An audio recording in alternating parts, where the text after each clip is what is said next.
So we'll just do a couple more of these, and then maybe we'll just get to some real quick missions. Larger warships are generally classified in one of 4 weights. Frigates are small, fast ships used for scouting and screening of larger vessels. Frigates often operate in wolf-pack flotillas. Cruisers are middleweight combatants, faster than dreadnoughts and more heavily armed than frigates. Cruisers are the standard patrol unit and often lead frigate flotillas. Dreadnoughts are kilometer-long capital ships mounting heavy, long-range firepower. They are only deployed for the most vital missions. Carriers are dreadnought-sized vessels that also carry large numbers of fighters. Smaller vessels are almost exclusively used in a support role to the warships during combat. Fighters are one-man craft used to perform close-range attacks on enemy ships. Interceptors are one-man craft optimized for destroying opposing fighters. So I go over this stuff just because, I don't really need to learn anything myself, but, it gives us an opportunity that if anybody wants to discuss anything, we can do that. Let me look at my journal real quick because I want to see where we can go. Oh, yes, I was going to go back to the Citadel just very briefly because there's a few missions we could turn in. That might get us another level, you see, which would only help us when we go to one of these main missions. And then we can go do that. Let's go do it. Let's zoom out. So we got Liara. That was our last mission. And now we're happy. We got our full crew. So let's go back to the Citadel.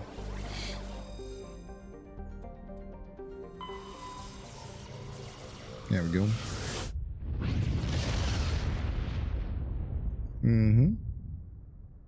Commander, urgent message from Alliance Command coming in. I'll patch it through. Shepard, this is Admiral Hackett from Alliance Command. We've got a situation here, and you're the only one that can handle it. What do you need, Admiral? There's an Alliance training ground where we test weapons and technology in live fire simulations. One of the VIs we use to simulate enemy tactics in the drills is no longer responding to our override commands. It's gone rogue. Are you telling me this computer is thinking on its own? We're not stupid, Shepard. This is a virtual intelligence, not a true AI. It's not self-aware, and it can't access any external systems. We didn't do anything illegal here. Virtual intelligence support is critical to our military success. VIs process thousands of status reports and react in nanoseconds. No human can do that. We need you to fight your way through the training ground of the VI core and manually disable it. Can't you disable it remotely? Our fail-safes aren't responding. The VI operates on a closed network. It can affect any external systems, but we don't have any direct access to its processes. We could bomb it from orbit, but the damage to the facility would be catastrophic. We'd prefer to have someone shut down the core. Someone like you. I know Spectres answer the Council, but you're still human. You're still part of the Alliance military, and right now we need you. The VI controls all the facility's weapons, drones, and automated defenses. You're the only one that can pull this off, Shepard. Good luck. Yeah, the sneezing was so bad that, I don't ever really edit my live streams. I don't really edit anything on YouTube itself. I do all my edits, beforehand. But because this is live, my goodness, I don't even think on Twitch I've ever gotten that bad before. So I may have to cut off the first 10 minutes of the stream just because I couldn't stop sneezing. So here we go.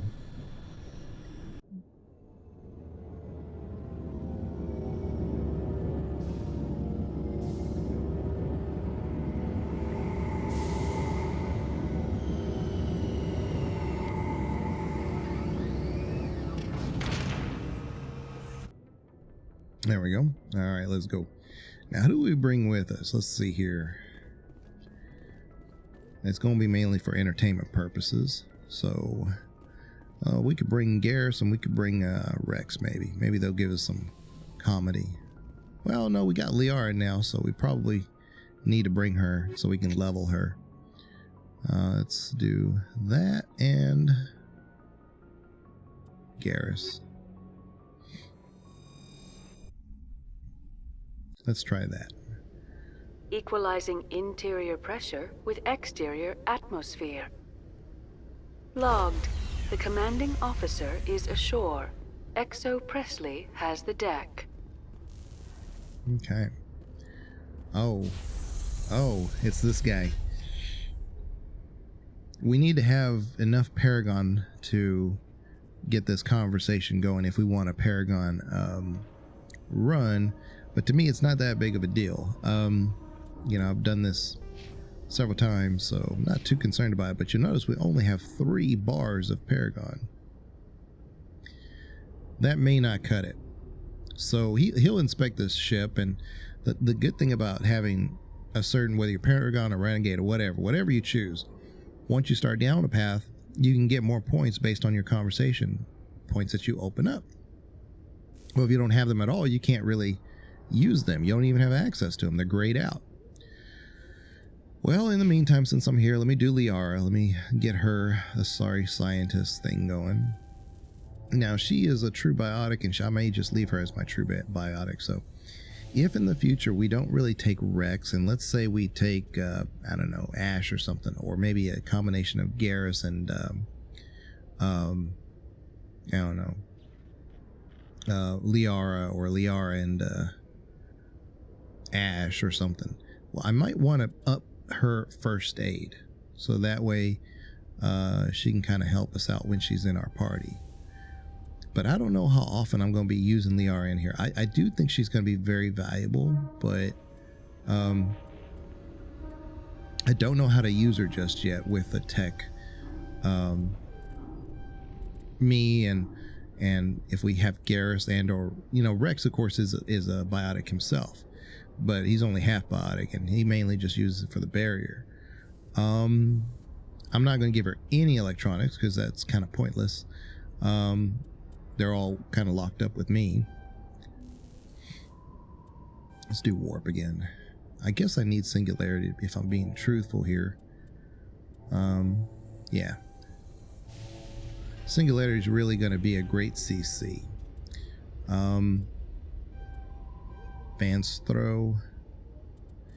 But by being able to kind of focus and not really put anything in barrier just yet, it really should help us get her abilities up. I mean, being able to focus on stuff and make her, you know, simple abilities that much stronger. It should work.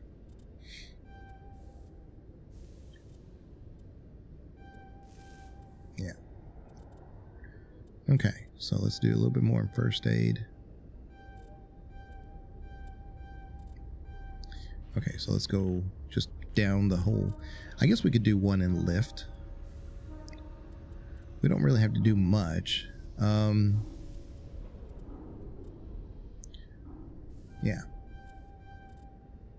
Like that.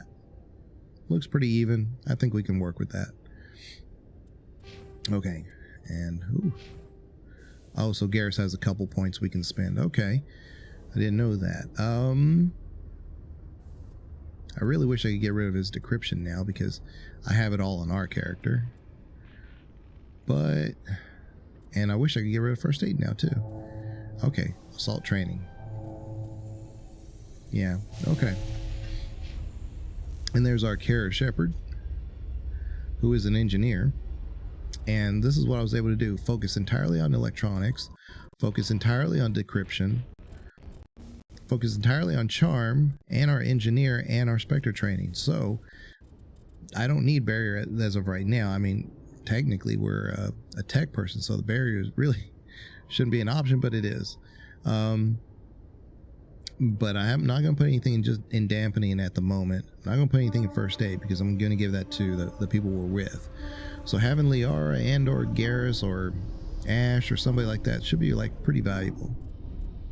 I think Liara may be our permanent companion, if I'm thinking about this correctly. But we'll see. We'll see. We'll see how this goes. Let me save this real quick. All right. Rear Admiral Mihailovic, 5th Fleet. Commander Shepard, SSV Normandy. You don't know who I am, do you, Commander? No, no idea. I command the 63rd Scout Flotilla. You and the Normandy were slated for my unit after shakedown. Then the Council got their paws, claws, tentacles, whatever. They got them on our ship and you. So remember what I was talking about, like Ash and how everybody wants to like kind of group her as a space racist or this or that. I mean, here you go. Typical human, and not only that, but a high-ranking human within the Alliance says when they got their paws, claws, tentacles, whatever on in there. That's the typical attitude. So you can't really always categorize Ash as the space racist of Mass Effect. It's rampant among the humans. It's all over. There's nothing really unique about what Ash says that is unique to her. You know, the space racist stuff is just, it's all relative at that point, because every single person in the Alliance you talk about is so much more so than her. And then she, after working with Shep for a while, realizes that that's not the best way to have that attitude, and she doesn't do it again. You don't hear it at all in 2. You don't hear it at all in 3. She learns.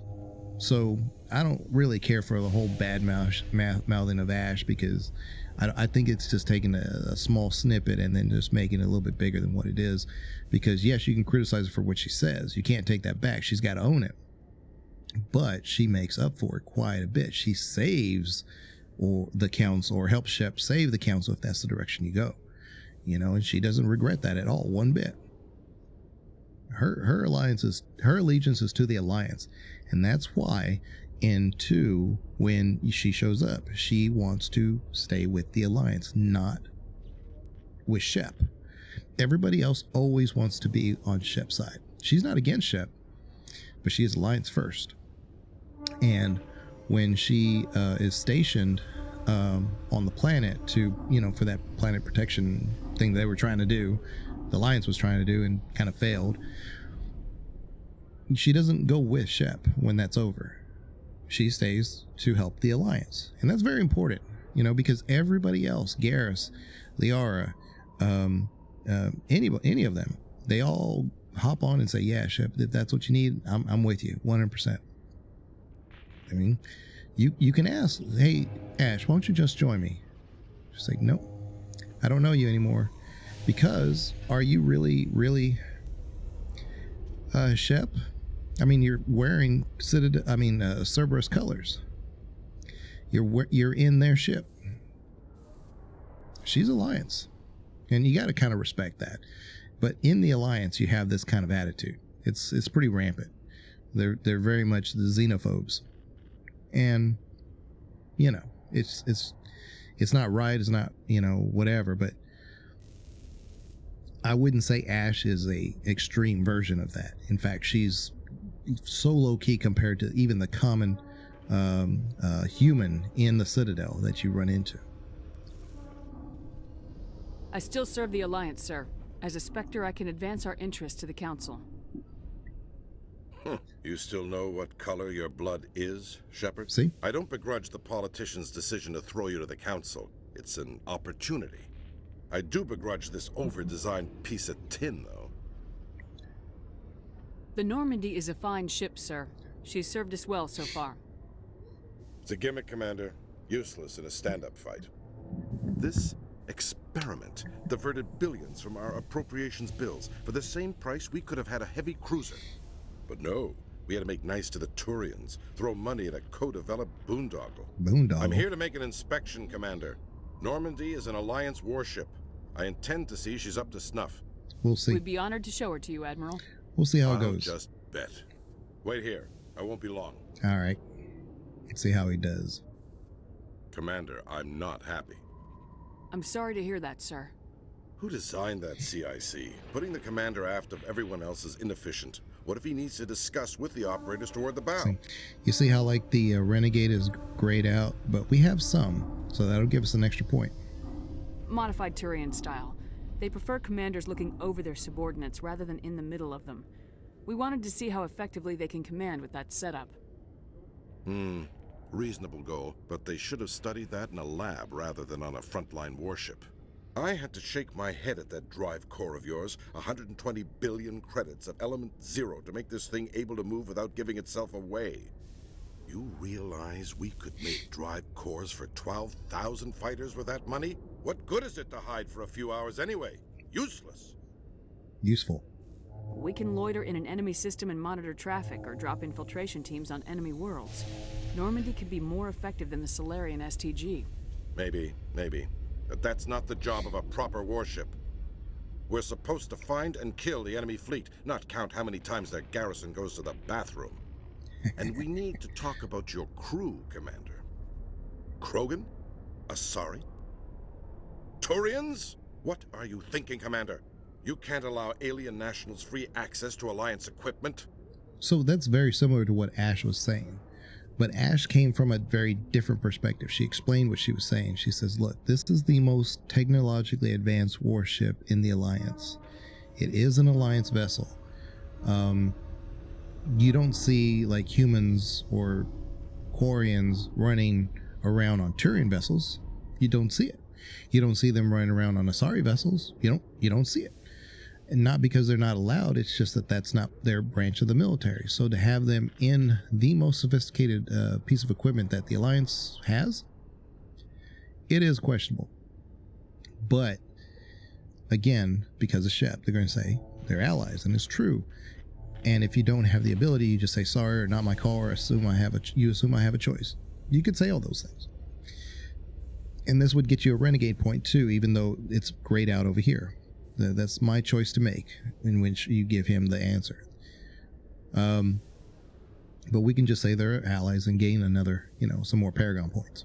Between Saren and the Geth, we have enough enemies out here. Treating other species with suspicion and distrust won't win hearts and minds. That assumes the hearts and minds are worth winning. That hasn't been proven yet. You have anything else to say, Commander? Any other justifications for the state of this vessel? We need to build bridges is blocked out. I knew we were a little short of the full Paragon answer, but we'll just say no. We'll take what we can get. None, sir. Very well. I don't agree with any of this, but your reasons seem sound. I'll be submitting a report to the Joint Military Council. It will not be as negative as I'd planned. Good hunting, Commander Shepard. Make us proud. So we could have done a few extra missions and this and that and gotten a few extra Paragon points to be able to secure a Paragon answer, but Alliance we officials didn't. report that a Geth incursion into the Armstrong cluster has been repulsed, with the Geth suffering heavy casualties. In the event of future Geth activity, the Alliance plans to maintain a strong security presence in the area. We're here. All right. Oh, there's Kalish Al-Jilani. I'm going to save real quick, just in case, because I may say, oh, I cannot. This is going to be interesting. Commander Shepard? Khaleesa been seen in Al-Jilani, Westerland News. Would you answer a few questions for our viewers? What do you want to know? You've been given a unique position to represent our race. People want to get a sense of how you'll do that.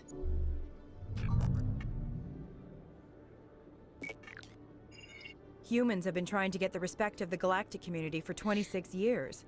With that in mind, what are your feelings on being the first human Spectre? The Spectres represent the best of every species in the galaxy. To be asked to join them is an honor. Some have said your appointment is the Citadel throwing humans a bone. Have you encountered any situations where the Citadel asked you to place its needs before the needs of Earth? The Council is concerned with the needs of the whole galactic community. We're part of that community now. Our needs are on their agenda, but we're one of many. You really do believe that, don't you? You've been given command of an advanced human warship for your missions. Is there anything you'd like to say about it? We'll go ahead and say this one real quick. Actually, the Normandy was co-developed by human and Turian engineers. Its design incorporates many innovations, all of which are classified, I'm afraid. So the Turians have knowledge of the Normandy that is being kept secret from the Alliance public? Do you think it was appropriate to hand Earth's most advanced warship over to the Citadel? So the Alliance is not happy that you're giving her information. I mean, not even a little bit. But we're going to go with it. I wasn't aware it had been handed over to anyone. I'm in command, and last I checked, I'm human. Same goes for my crew. Human, yes, but you do work for the Citadel now, Commander. One last question, Commander. Rumors back home say you're tracking a rogue Spectre named Saren. Do you have any comment on that? There we go. That's the one. We could either say he was behind Eden Prime, which again gives him too much information, or the Council protected him, which is way too much information. The interview is over. I can't confirm or deny that. I'll say that. I tend to say that quite a bit, actually, my own job. I cannot neither confirm nor deny the existence of this. I'm afraid I can't comment on whatever my current assignment may or may not be. Don't worry, we'll find out. The eyes of Earth are on you. Don't let us down. Thank you for your time, Commander Shepard. The eyes of Earth are upon you. All right. Let's do a quick save. I wonder, actually... Hold up. There might be a guy here I can talk to. He may not show up until later, but... No. I think I'm doing that out of sequence. Which is fine. Okay, let's go. Let's go, Garrus. Let's go, Liara. You got no choice but to follow me.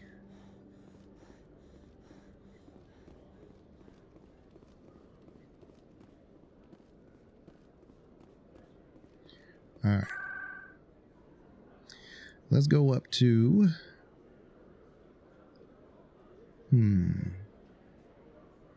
Where do I want to go first? Oh, the embassies. That's right. Because we got to go talk to... We found the sister who was in charge of a slaver ring. And the other sister is here in the bar. And she's going to try to bribe us or tell us a lie or something like that. And then we're going to say, you know what? We already know about your dirty little secret. And she'll give us, like, you can't play a player type crap stuff. Let's go talk to her. It's Nassana. I know you. You're Commander Shepard, the human Spectre. Is there something I can do for you? You're Nassana, right? I ran into your sister, Dahlia. Didn't end well for her. What? Are you saying she's... Dahlia's dead, Nassana. And I know she was blackmailing you. And I was all set to try to manipulate you into hunting her down for me. But I guess that won't be necessary now, will it? You wanted your sister dead?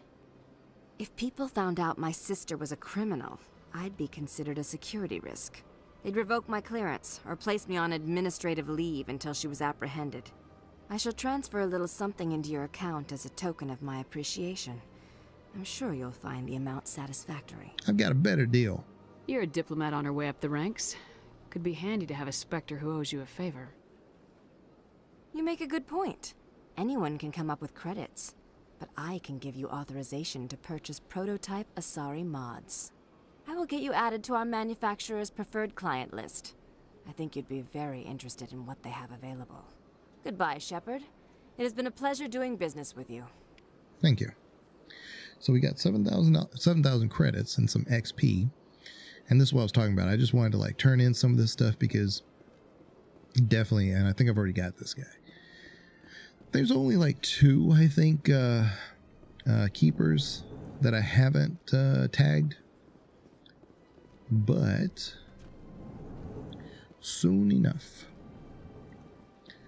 Soon enough. I think I got the one that's in here. Let me double check.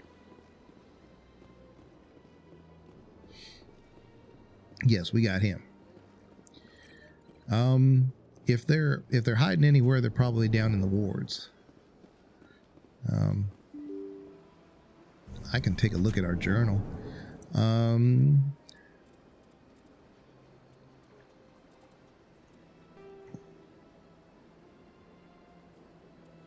Hold on. Scan the keepers. There it is. Oh, 5. There's 5 of them we haven't touched. Wow. I usually like to do them all at once because then I can remember which ones I've done and which ones I haven't, but I'm actually not too worried about this quest. It doesn't like really reappear at all. So, unusual readings. So that's something new. Let's go. Hey, Perry. Oh, hey, buddy. How are you doing? It's good to see you. So we're playing Mass Effect in 2K. It's good to see you. But as I've said before, even if you don't watch it in 2K, you can watch it in 360 or whatever. And to me, in my opinion, because I look at it on my phone and stuff to make sure everything's working good, to me 360 looks like 720, because I have the bit rate way amped up all the way up. So I've got green across the board, which I can't say that I always get that on Twitch, even on the best of days. So we're all good. Let's see here. Trying to remember, why are you streaming here and not Twitch? Well, we're just doing a lore stream. We're just kind of having fun. Plus, not only that, what I like about YouTube is that it allows me to do a high bit rate and get these next gen graphics in. And I know it's Mass Effect, but once we get to Mass Effect 2 and 3, you'll be able to see it in much higher resolution. And you can't get that on Twitch. Most you can get, you can stream in 1440, but it still looks like 1080. So the bit rate, you got it. Unlimited bit rate. Here's a codex. Let's talk to our guys. I heard what happened under the Artemis Tau cluster. The Council wasn't too happy about the destruction of those Prothean ruins. This isn't a game, Ambassador. Shepard's out there trying to stop Saren from destroying the galaxy. I know. Just try to be a little more careful. The Council's watching you, and we all get judged on how you behave.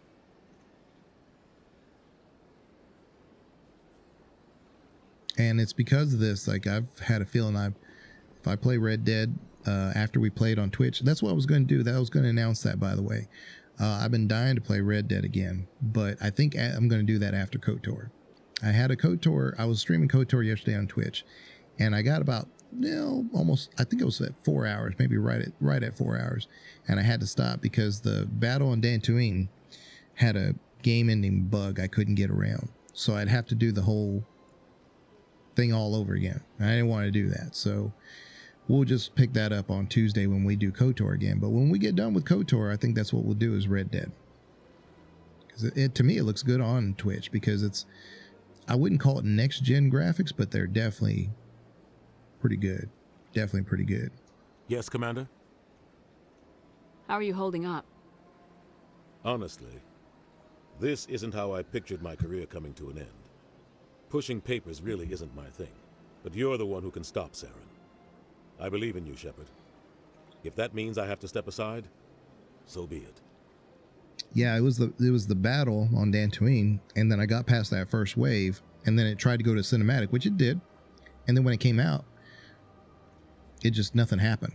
Like the second wave was supposed to come and attack us, but it never happened. So, any extra intel you can give me on our colony at Feros? The entire planet used to be one giant Prothean city, mostly ruins now. But some of the infrastructure is still intact. The colony tried to build on what the Protheans left behind. We lost all contact with them when the Geth attacked. I should go. I'll be here if you need anything. Okay. I don't think there's anything else here. I'm trying to remember some of the stuff we've done, because I know we can turn things in, like Admiral Kawaku. He's at the where the council is. We can try to go do that one. Oh no, that really sucks to hear that. Nah, like I said, I know what I'm doing. I know what happened. It just wouldn't do it. So everything I tried just doing a reload. So I just had to go to a previous save. I'm like, you know what? I'm not going to do it all over again. I'll just wait until Tuesday. Pick it up on some action, from the beginning.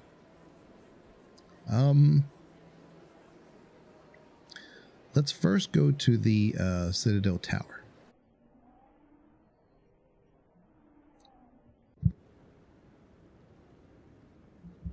Okay.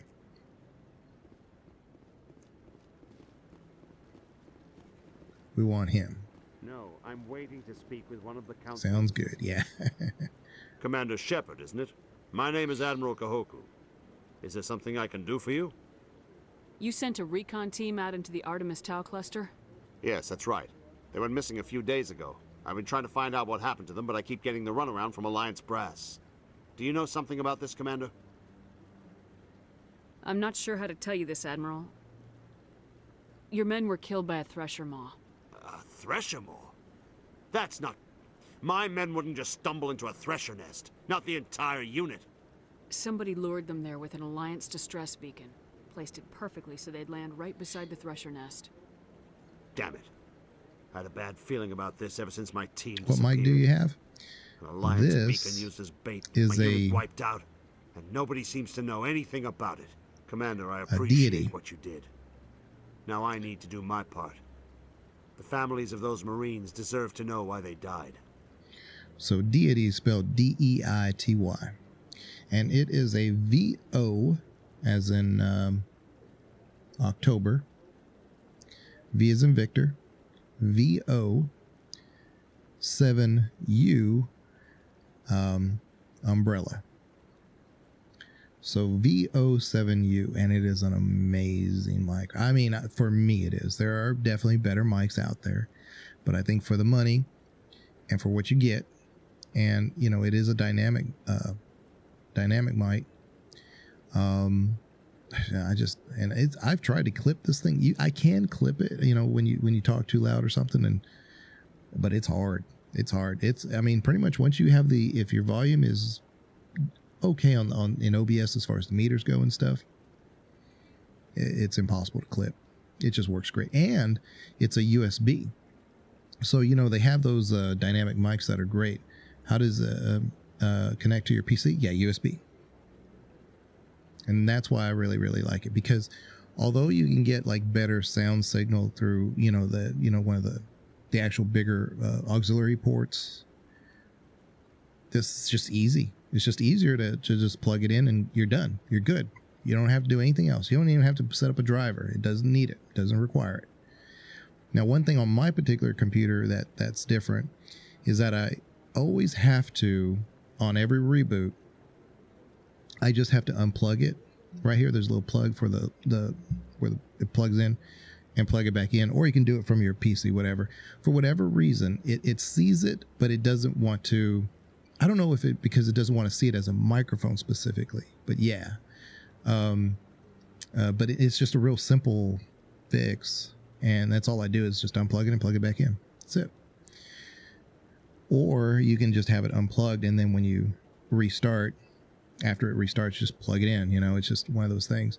Now, that's not supposed to be like that. I mean, that's probably not normal, but it's a real simple fix for me, because it will see it, and I'll say, you know, the deity microphone, but it won't feed through the system. So just by unplugging and plugging it back in, it's like plug and play. It just starts working. But I love it. And it's got all these different little, not that it's it's a little thing, but it's got all these colors you can cycle through. Some of them are just like rotating. This is supposed to be, I think, blinking with your speech pattern. This is just like a green, a lime yellow. That's a green, so you won't see it because I got a green screen. And then that's a blue, which I usually have this on a lot, but at the moment I just have it on a pink. So there's pink. And then what I also like about this particular microphone is that some microphones you can mute and you can still hear, which is kind of the norm. But what I like is that when I put it on mute, number one, it flashes, tells me that it's on mute. Number two, I can't hear anything out of my earbuds that I listen through. And so I know for sure it's on mute. So like if the dogs are barking or whatever's back there, I'll put it on mute. How can I be 100% sure it's on mute? I could do my Stream Deck and tell it to mute the microphone. I could do a bunch of things to work around, but I would still hear everything, even though it's actually muting the signal. But how would I actually 100% know that it's actually muted? Well, this microphone, some people don't like that. They actually have commented that that's not what the mic should do. It should stay live to where you can hear it, even if you mute it. I disagree. If I mute it, I shouldn't hear anything. And I like it like that, actually. So there's so many things I like about this mic. If this mic ever dies, I'm getting another one. That's how much I like it. I'm not going to be looking for another, you know, whatever. Maybe I can find something. But no, I'm going to look for this one. In fact, if I ever hear that they're going to, yeah, they're not selling that well, and I'm going to buy 2 or 3. I'm going to have them as extras. That's how much I like this microphone. Hey, Bree, how are you doing? Bree, I answered your question in Discord, so I didn't mean to like put you off. It's just that when you asked me, that was when I was at work and super busy. Didn't see it till much later. It's good to have you in, Bree. We're just playing with Liara and Garrus, a couple of your favorite squad mates. Anything you need from me? Not right now, Shepard, but I'll let you know as soon as I find something out. And I may have to edit the very beginning of this video, and I never edit. I haven't so far edited my live stuff, and I have definitely never edited in YouTube any of my stuff because I edit beforehand. But when I first turned on play for this stream, something happened. I just started sneezing and I could not stop. I sneezed for like 10 or 15 minutes and I had to take off my image because I was just sneezing so much and I was just playing codexes. So I may have to go back in and delete some of the beginning of this VOD because that is definitely not interesting. Can you please send me the Amazon link to buy that mic? Yeah, I'll send you something, Perry. That is not a problem. I don't think it's on Amazon though. I think you have to get it from Deity directly. Now, Deity is a quality microphone producer. It's just that this is their first foray into USB mics. But if you look at a lot of videographers, when they have that little microphone on top of their cameras and stuff, a lot of times that's a Deity because they're very good at making high quality microphones in a small little package. Yeah, just saw it too. Yeah. So just I'll definitely send you the information on it. It's not like a secret or anything, but when they first came out, it was one of those things that super popular. A lot of people bought them, but then like I don't think they've gotten as popular since then, which is fine with me. I mean, like I said, a couple things going for it. Deity's a name brand, and 2, it was a USB. It was like, oh, for a dynamic mic, sure, why not? Sign me up. And so a lot of people got it. But for me, it's just it's a high quality microphone. I love it. So yeah, thanks, appreciate it. Yeah, no problem, of course. Okay, so there's one guy that we can talk over here to get the quest. I'm on a break. Talk to someone else if you need anything. Oh my I've got goodness. a lot on my mind. Maybe I can help. Well, maybe you can. You're a soldier, right? You ever head out to the Traverse? The Traverse is a rough place. We're out there quite a bit. My brother's the captain of a ship called the Majesty. Boss. It was crossing the Traverse a few days ago. I don't think I and have it on, disappeared. Perry. Just dropped right off the grid. I can try to put it That on if usually you means want. one of 2 We can things. experiment. They had massive mechanical Okay, failure. give me a minute. Or they were attacked. Give me a minute. Let me see if I can't turn that on for you. I normally don't bother with the bot when I'm doing YouTube. It's just, you know, because you won't really acquire points the way you would in Twitch, you know? So, hey, by the way, we are up to 62. That way. There we go. So we're up to 62.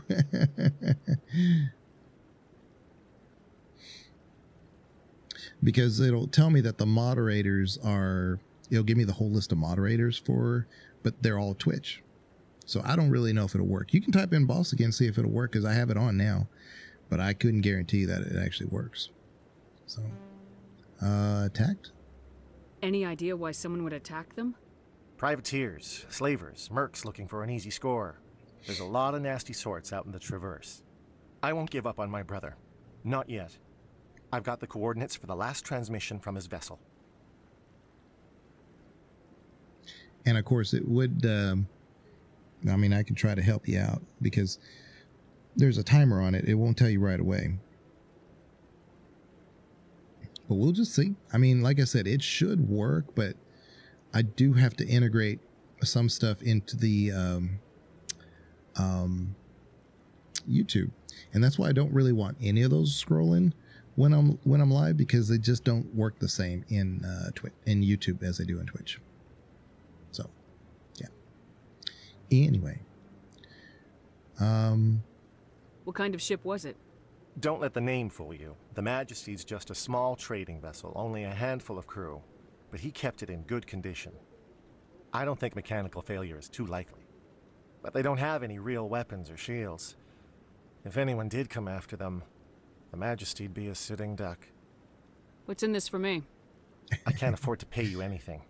If I had We that can give it kind a of shot. cash, We'll I'd see have if it hired a works. recovery team to track him down already. Maybe you could look into this as a personal favor, you know? We humans have to stick together. It would be kind of neat if we got 7 more subs.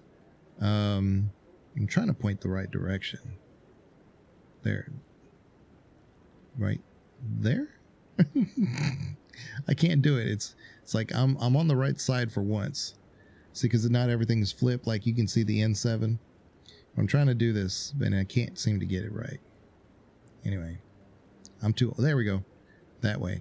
If we get 69 and we get 250 in Twitch, it'd be fun if we could do it all at the same time, you know? That'd be great. Isn't anyone else looking into this? My brother's just a small independent trader. 269. Ships like his disappear in the Traverse all the time. If your brother is still alive, I'll find him. Give me the coordinates. I'll forward them to your ship right away. Please let me know as soon as you find him.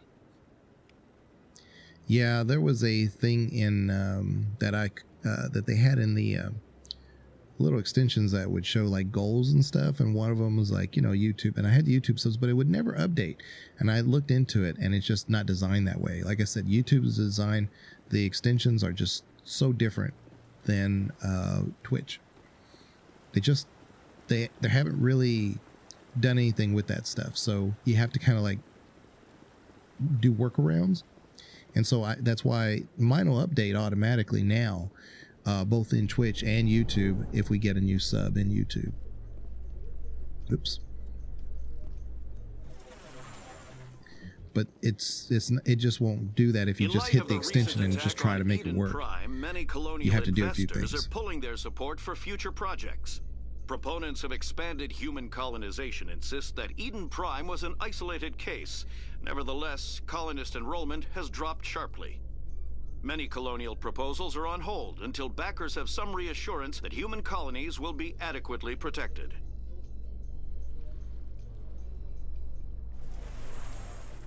So here's the guy. I bet you we have enough. See, we didn't do him. Please do Got not him. disturb the keepers. This Hanar, that's a kind of like a religious. Well, all Hanar are religious, but I usually save him for a little bit later because I have to have a few points in Paragon first. That Hanar refuses to listen to reason. Why can't it act in an orderly and lawful manner? You should be more tolerant. It's just trying to express its beliefs. I am not unreasonable. I should have brought Ash for this because I think she actually once it purchases an evangelical defends the permit. Hanar a little bit because she wants religious freedom herself. She's a deeply religious person herself, even though she doesn't throw it out there a lot. Ash is actually pretty religious. It's hard to tell, but she is. So I think in this dialogue, she does speak up for the Hanar. Yeah, I think. I should have brought her. So if the Hanar gets a permit, it's allowed to preach? No. Registered evangelicals must follow regulations. There are specific areas where preaching is legal. Failure to follow the regulations results in the forfeiture of the license. What's the purpose behind the Go get evangelical Ash. permits? Forcing religious evangelicals to register for a permit weeds out undesirables. It keeps the area safe. The Citadel is too important to become a battleground It for a might religious be war. my YouTube because my YouTube did have Ash quite a bit. So that's why I don't mind if she's not in this one so much because we ran with her quite a bit in the YouTube one. So I'll have to go back and look. Why don't you just arrest the Hanar? I could arrest the Jelly, but my superior has requested that I find a solution that does not anger the Hanar. The Hanar become vocal when they feel their religious beliefs are being suppressed. If you'd like, I could talk to the Hanar for you. I have argued with the stubborn Jelly all afternoon. You are certainly welcome to try. Do you desire to learn of the Enkindlers? Or has the Honorable CSEC officer enlisted assistance? Is this really how you want to represent the Enkindlers?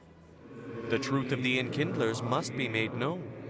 They gave the Hanar language, and gave the universe the mass relays. No, they didn't. This one only wishes to spread the truth to any who will listen. There is no intent to cause trouble. We'll do the Paragon answer. Is this how the Enkindlers would want you to use this gift of consciousness?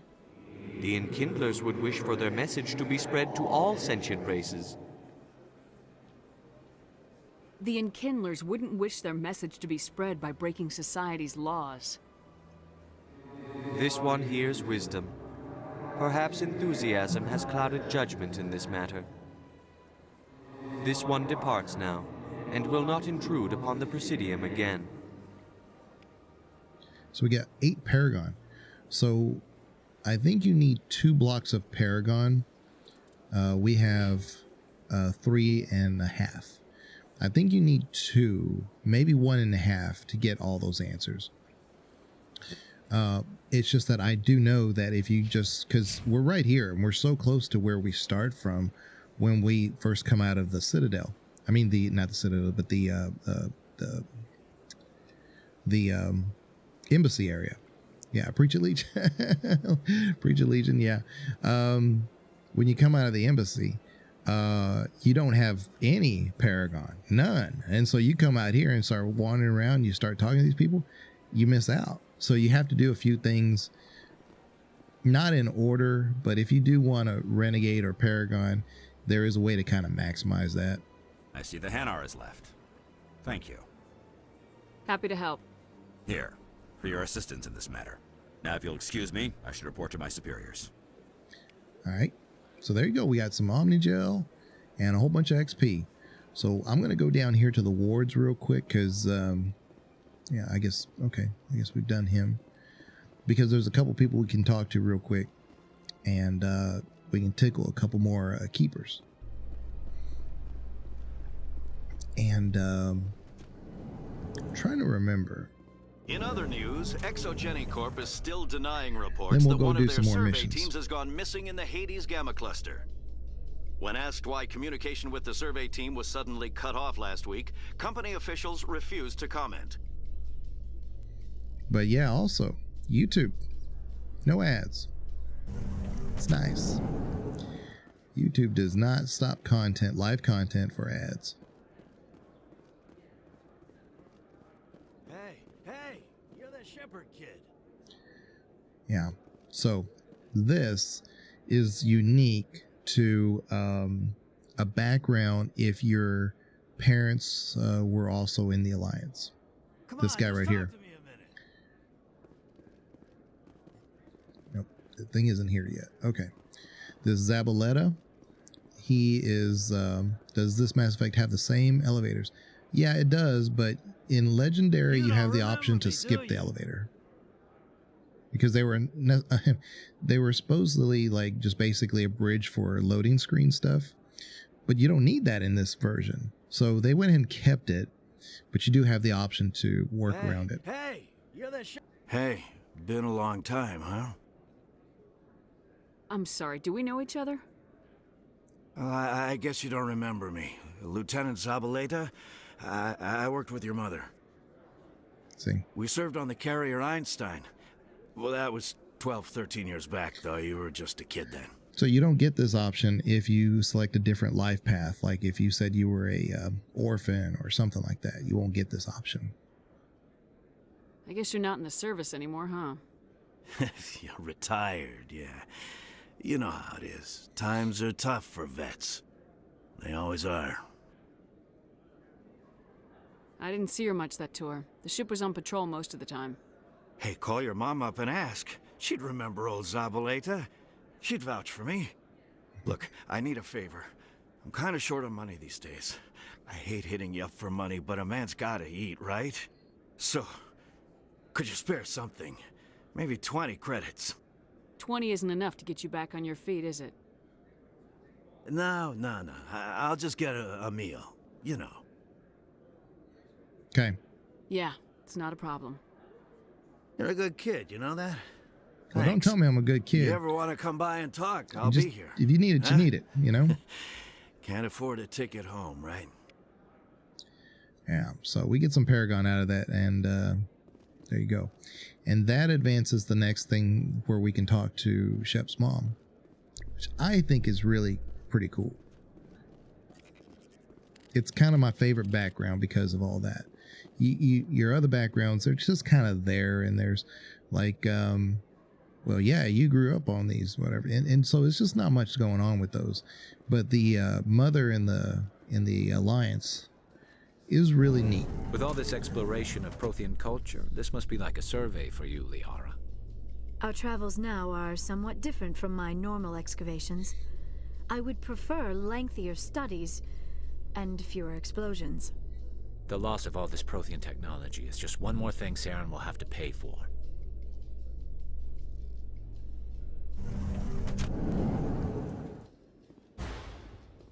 I think we've done this one. I'll double check.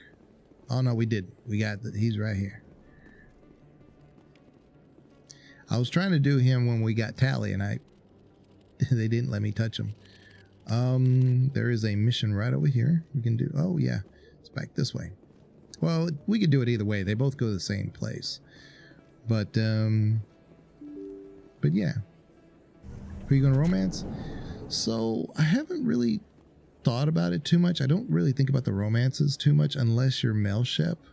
I know that sounds weird, but the fem Shep has so few options, relatively speaking. And that's why I think Thane is unique, because it actually seems pretty significant. Like, you have a very short time, and yet it's kind of like that what could have been type thing. So just having them in 2 and part of 3, it's just like, or really even half of 2. I mean, well, 3/4 of 2, I would say. And then, you know, very little of 3. It's kind of impactful, you know. And so a lot of people don't tend to go that way with Thane just because it is so short. But it's worth it. Trust me, it's worth it. But for male Shep, I really, really like Ash. Miranda's okay. Liara's okay. Liara, I've said this before. So Liara is a broker, an intel broker, right? And she was key in getting Shep to the Elusive so that Shep could be rebuilt. Liara knows Shep is not dead. I mean, Shep could have died in that process, right? But she knows that there's something going on with that, and that the project has not been terminated. So Liara and what is the name? Farron were a thing. And that's okay. Liara can do whatever she wants. I'm not saying that. But it's out there. And she needs to own that. Just like Shep has to own it if Shep romanced somebody else after initially romancing Liara. She has to own it. Why doesn't Liara have to own it? Right? And Farron's like, no, that was in the past. Trust me, there's nothing there at all, whatever. Okay, that's fine. So if you want to pick up at that point, that's fine. But to me, realistically, I don't think that's how really that would go. So I really do think that Liara is not I mean, in my opinion, I think BioWare makes her the canon romance, right? I do think so. But I don't think it really fits. I don't think she's the canon romance the way I would think it would naturally happen. She was with Farron, and that was the thing. Even though, you know, if she didn't know Shep was alive, you know, none of that, it was completely ignorance, that makes sense. We're good. Everything is square. But that's not what happens. That is not what happens. And in fact, when she was a broker and was able to kind of get all that information to not only know about Shep, but to facilitate the ability for the Elusive Man to acquire Shep, and then also to you know, get that knowledge, that information, not only on the front end, but also on the back end, because of course, after Cerberus has been gone, I mean, Liara has total access as the information broker. I think that leads up to, I think, Mass Effect 4. I do think Liara is going to be integral in Shep's return. And I think Shep returns.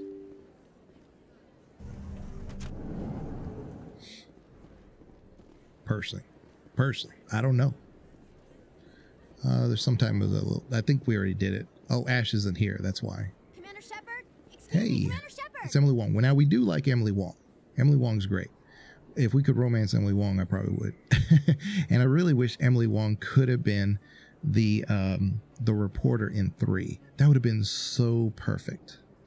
But they got what's her face, Jessica Chobot, and there's nothing wrong with that one. I just think Emily Wong has already been solidified as that reporter who is trying to do things for the good of the Citadel, the good of humanity. And it's not just like just humanity. It's good for everybody. So if we were to put her on the Normandy in Mass Effect 3, I think it's just that's a good story. That's because we've built a background with that character, but we don't. So to me, it's just it's just as Jessica Chobot as a character in Mass Effect. That's all it is to me. So I'm Emily Wong. I'm a journalist investigating corruption on the Citadel. You recently took down a man named Fist, reportedly a member of some sort of organized crime ring. Did you find any evidence in his office? Is there anything you can share with me? How would these help? These OSDs might have the information you're looking for. You've got Fist files? Fist this files. Could be even bigger than I'd hoped. Here, Commander, for your trouble. Now, if you'll excuse me, I should go see what's on these discs. And then we run into her again. And then again. And like I said, I mean, there's this whole story there. So I'm going to go up to Flux real quick. I forget if there's a character there I can talk to. We know the sister for the other girl that's in the other bar is in here. But let me see. No, the guy's not here yet. There's going to be a guy that sits right here and he wants like some meds. You know, he's part of the Alliance and he's kind of... You should be careful who you say. He's kind of addicted. What? Everyone knows. Here's Rita. It's out of my hands, Rita. Yeah, this is Rita. Let's talk to Rita. Sorry, I'm kind of busy right now. So, what can I do for you? What were you discussing with the Volus? Who, Doran? Oh, I was just asking him about my sister. See, she worked for Doran before she left to... Ugh, sorry. I don't want to bore you with my problems. I'm interested to hear what you have to say. Well, okay. My sister Jenna left here to go work at Cora's Den. The problem is, she's working as an informant for CSEC. You know, eavesdropping on the people there. If they find out what she's doing, they'll kill her. Being an informant is a dangerous job. That's what I've been telling her. I don't know. Sometimes I think she stays there just to spite me. What's funny is that there's a low-key running theme in Mass Effect of sisters. You have Rita and, oh man, what is her name at Cora's Den? Anyway, her sister. And you also have like the sisters, Rila and, the other one in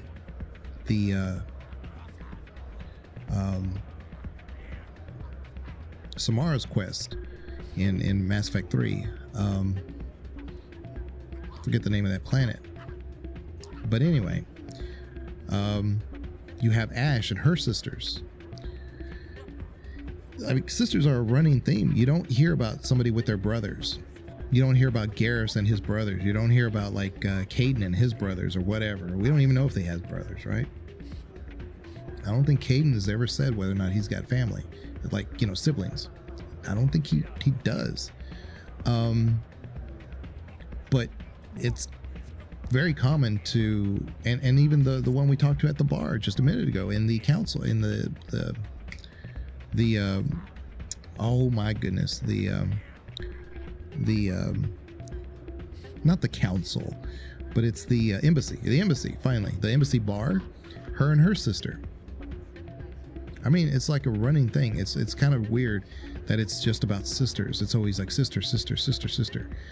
And whether that's on purpose, I could not tell you, but you don't hear about brothers and stuff. You know? Well, there's Rex, but even that one's not really truly like a brother because it's a different father. No, yeah, different father. Yeah, I think that's right. So it's not really like they're fraternal brothers, I guess, but that's about it. Do you know who her contact at CSEC is? No, it's all very secret. Last time I asked an officer, he told me to stay out of it, for Jenna's safety. Maybe I could help her understand just how dangerous Cora's Den is. Would you? That'd be great. Just don't tell her I sent you. Well, I should get back to work before I get in trouble. Alright, Thanks. Doran. Welcome to Flux. Name's Doran. What can I do for you? Is this a casino? Among other things, yes. We've got some quasar stations, if you're interested. What can you tell me about the sisters working for you? Well, Jenna left to work at Cora's Den. Now her sister Rita is all worried she might be in some kind of trouble. Not much chance Jenna will change her mind, though. She's a stubborn one. If she wanted to come back, I'd take her in a second. The customers loved her. Are you the owner? Owner, cook, and bartender. I've even been known to dance a little when the mood strikes me. We've got some quasar stations, if you're interested. I need to put on as like a BRB screen or something the Goodbye. Enjoy the your Mass time Effect here at 4 Flux. trailer. It's not really a trailer. It just says Mass Effect will continue, you know? But I need to set that up. Hey, good to see another human in here. And then, of course, we could dance after we do a few things, but not just yet. I'm waiting for someone else. Oh. Low stakes Quasar play. We could do that real quick. There's play Quasar. Basically, we want 20, get as close to 20 as we can. It's like random Pazak.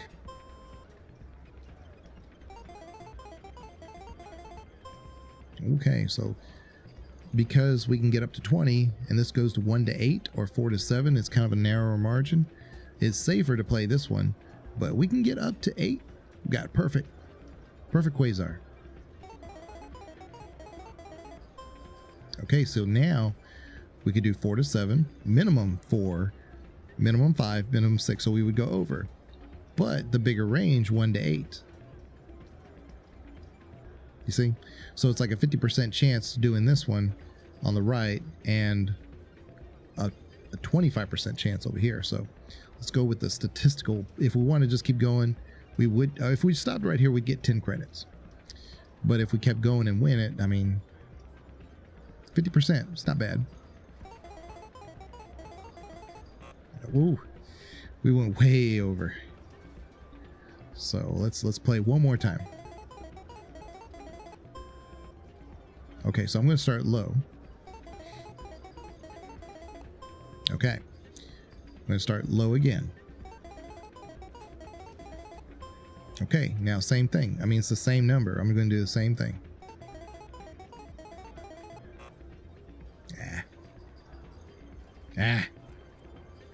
We'll do it one more time.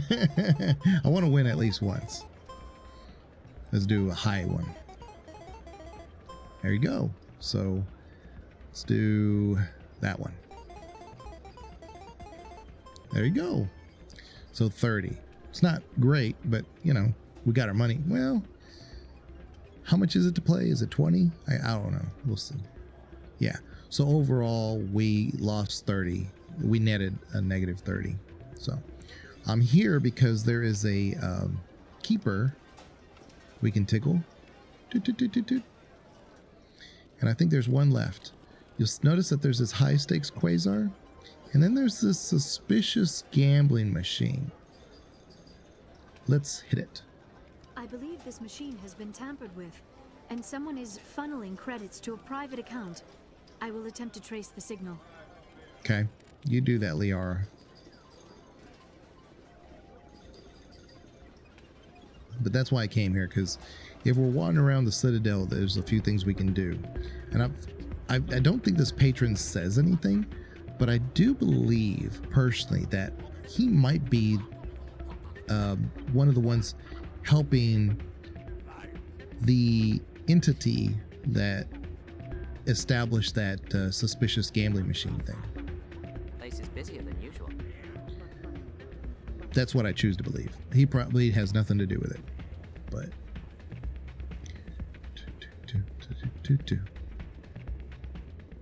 So there you go. 3 quests all in one place. There we go.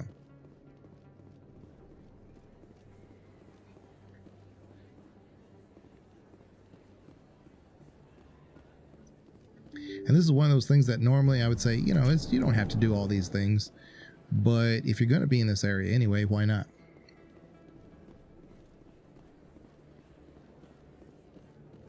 I don't think you bought this here. I don't sell this model. Look, I know it was you. I Let's tickle. Tickle.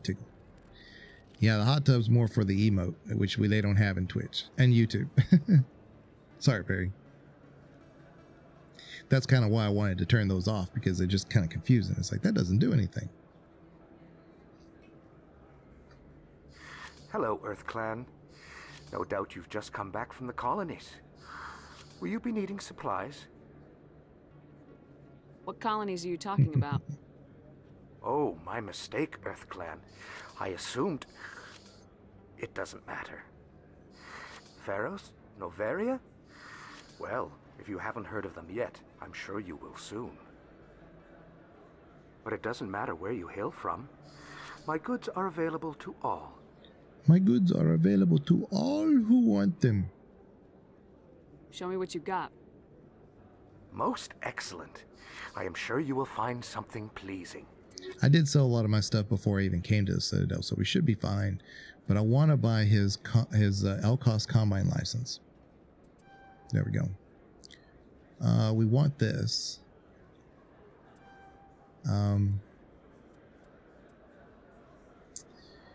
Yeah, we do. The Cipher Tools helps with the shield. Definitely would be better than what we have, because the tech cooldown's only a +4, but I don't know if it's worth buying. It's 11,000, but we have a lot of money. Here's Cipher Tool 6.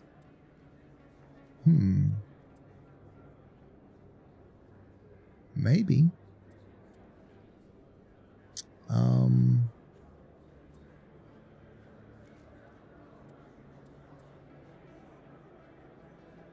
This might be the way to go. Well, let's get that armor. Let's get that armor for now. Yeah. Let's get that armor. Yeah, for now, yeah, it might be the way to go, just to kind of help us, because we are playing Insanity, and trust me, we're going to need as much help as we can get, especially the armor, because that's the one thing we're not doing too great on. So let's buy this armor, and then this Cipher.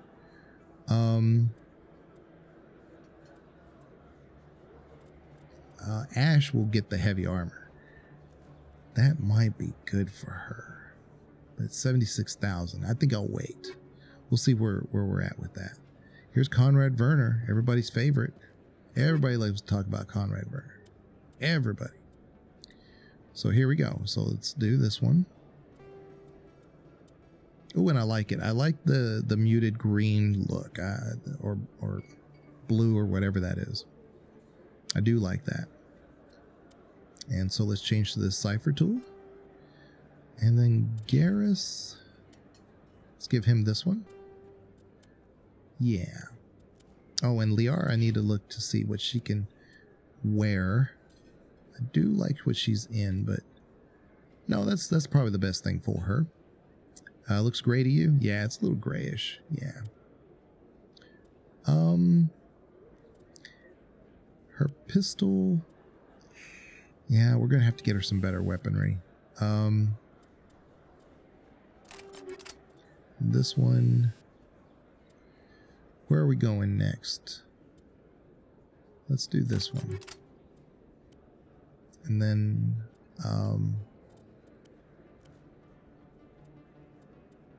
yeah, we're good. Everybody loves to talk about Conrad Werner. And there's a good reason. Wow, it's you. He's just so goofy, you know, he's just really, really funny. And he's kind of a tragic figure for the most part. If you don't kind of like do all the stuff with him, it can be bad. But if you do everything, it's kind of neat. You know, he, you know, has a happy ending. But you got to do all that stuff, you know. You're Commander Shepard, the hero of Eden Prime. I am so honored to meet you. Nice to meet you. And you are? My name is Conrad. Conrad Werner. They say you killed more than 100 Geth on Eden Prime. I spent most of my time trying to stay alive and help the colonists. Hey, I know you're probably busy, but do you have time for a quick autograph? No problem. Anything for a fan. Here. Thanks. I really appreciate it. My wife is going to be so impressed. I'll let you get back to work. But next time you're on Earth, I'd love to buy you a drink. Thanks again. So, and it's funny, the journal on him, it says the fan. It says, you probably haven't seen the last of Conrad. What harm could there be in talking with him if you meet again? Yeah, it just kind of like sets it up, you know. But, so the main thing is going to be when we go downstairs. So when we talk about like insanity and stuff, we have to be very careful because this could actually, if I did this right, it should be another, yeah, there he is. Oh no, we're good. We're good. It's this meeting right now. This is Chorban. He's the guy who wanted us to scan the keepers. Let me see where we're at with that, actually.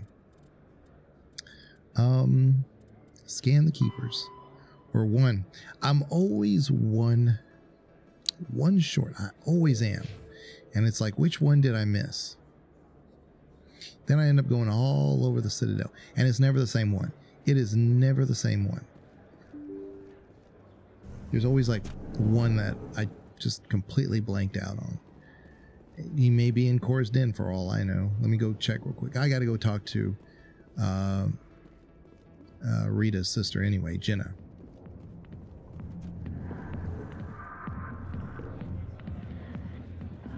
So let me just, I don't think there's any. Same here? Yeah.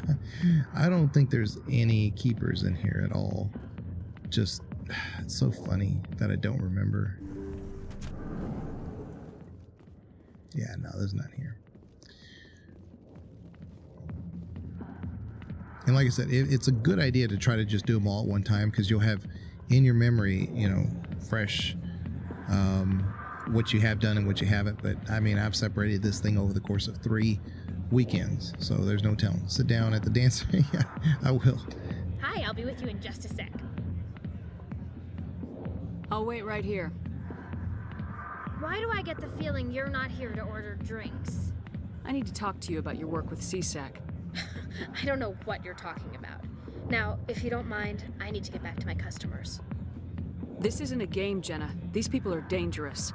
Now you sound like my sister. Why is everyone so concerned about me? I can take care of myself. I need to go. I'm not a stripper. I don't get paid to stand around and look pretty. Stubborn girl. Okay. And then the guy shows up at the front. We'll relax. You know, it'd be kind of cool if instead of just this, you sat forward and then she says something to you that unlocks like another quest or something. Like, or she says, hey, look, if you're trying to ask about Jenna, don't trust the guy at the door. And then, of course, that's the other people doing the counter espionage, you know? That would have been kind of cool. This is just basically just, you know, lurking. So, but it would have been cool if they added something like that here, because it was specifically right here in front of Jenna, you know? You know, if I don't know, if I had my way, that's how I would have done it.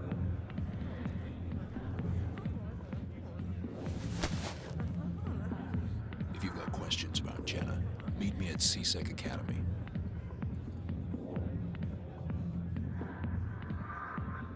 Are you talking to me? Push off. I never did nothing to you. Damn newcomers. Think they can I run the agree. place. It's like a lot of times things are kind of That's set up. Chelik. What's he up to? See, he knows him. It's Chelik. Guess we better go find out. And then it says we failed the mission. But we didn't.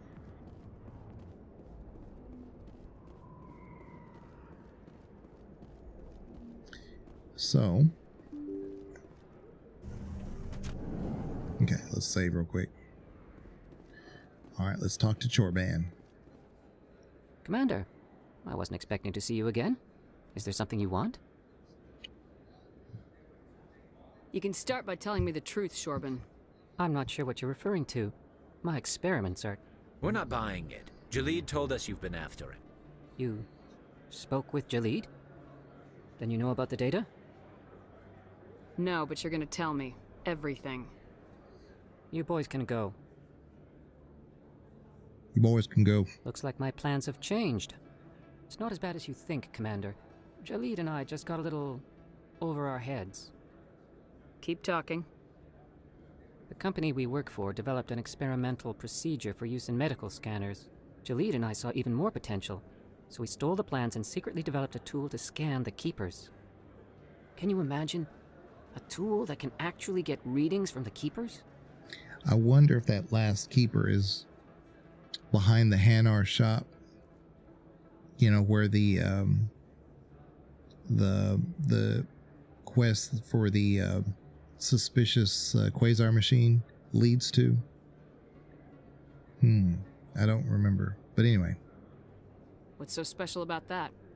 The Keepers are almost impossible to scan, and you can't capture them or get samples. They just self-destruct. After centuries here, we still don't know anything about them. Don't you see? We were the first to scan them, ever. You've seen it yourself, Commander. You know we can do it. Okay. And Jalid? Why are you trying to kill your partner? I'm not trying to kill him. Jalid's job was to disseminate our initial findings. But he decided to keep the data for himself. Maybe to sell it. I don't know. What? So you're just trying to get back what Jalid already stole? We lost our heads. We just couldn't let an Maybe opportunity check it like out. this Yeah, I'm pass us thinking I'm by. going to. Commander. But if you'll just continue gathering data that for goes me, down the road of like, should we imagine not what we might finish that learn. quest and do it all at You'll one stand to time make instead a of bit going a back and profit forth? yourself, You know? remember?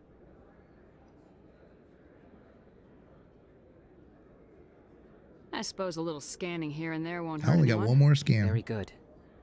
Maybe if you wouldn't mind speaking with Jalid. The data you're gathering for me is useless if Jalid won't help me analyze it. Okay. Of course. I'll go have a chat with him right now. Thank you. And happy scanning, Commander. It's just so funny because I always leave it to, it's always one left. And I always forget which, and it's never the same one. It's like, because I just do this so, like I know where everything is, that it's just like, oh, did I backtrack that way or did I do that? It's just so funny. Like remembering the 20 is like the perfect number for some reason for me to forget which one I have and have not done. So let's see here. Oh yeah, there's this guy. I don't think I've talked to this one. Hello there. Welcome to Moorland's famous shop. You want many good supplies, yes? Many good supplies. Let me see what you have. Oh, you will be pleased, I think. Very good things I have. You will see. You will see. Standard items. Okay. Elkos, I'm sorry, Alanis Risk Control License. All right. Krogan Warlord 6. Here's a striker. That would be good for Liara. Now, I'm going to be honest with you. If I take Liara quite a bit, I probably do want to get her a striker. I'm using a striker at the moment. Striker. Pah! Striker? It's from Airplane. Grenade upgrade. I need to get this one.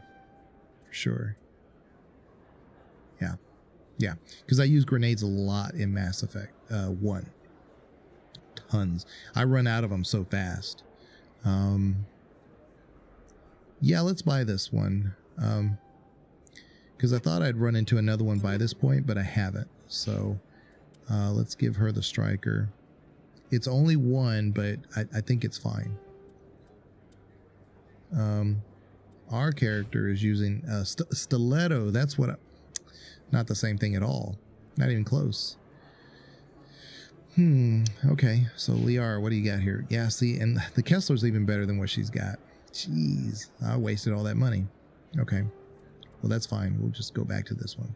I want to use the better weapon anyway, so whatever. We lost a lot of money. But we will make a lot of money soon, too. There we go.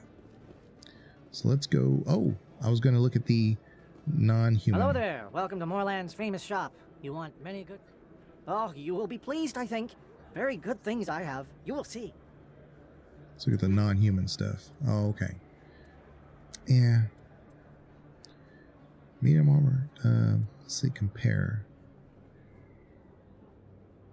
It's better, but not... It's only good for damage protection.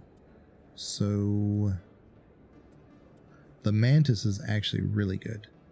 That one's really underrated. And an Ursa.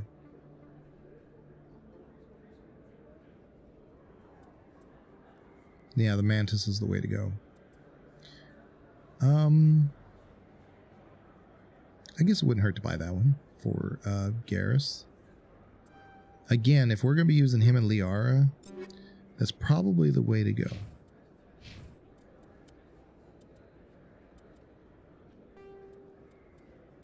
Yeah, the Mantis is green. But let's go. So we want to go to the other way. We want to go back. Well, I mean, they're both the same way, but I think this is faster. Right here. Go up the elevators back to the other side.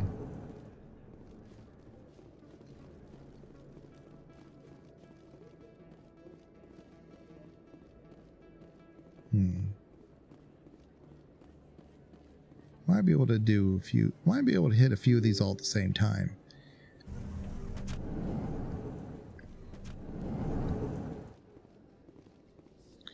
And coming up in a report later trust today, me, the more Emily we get Wong done, investigates the corruption better off on we're the going to be Citadel for the actual and main uncovers missions. a full-blown crime syndicate.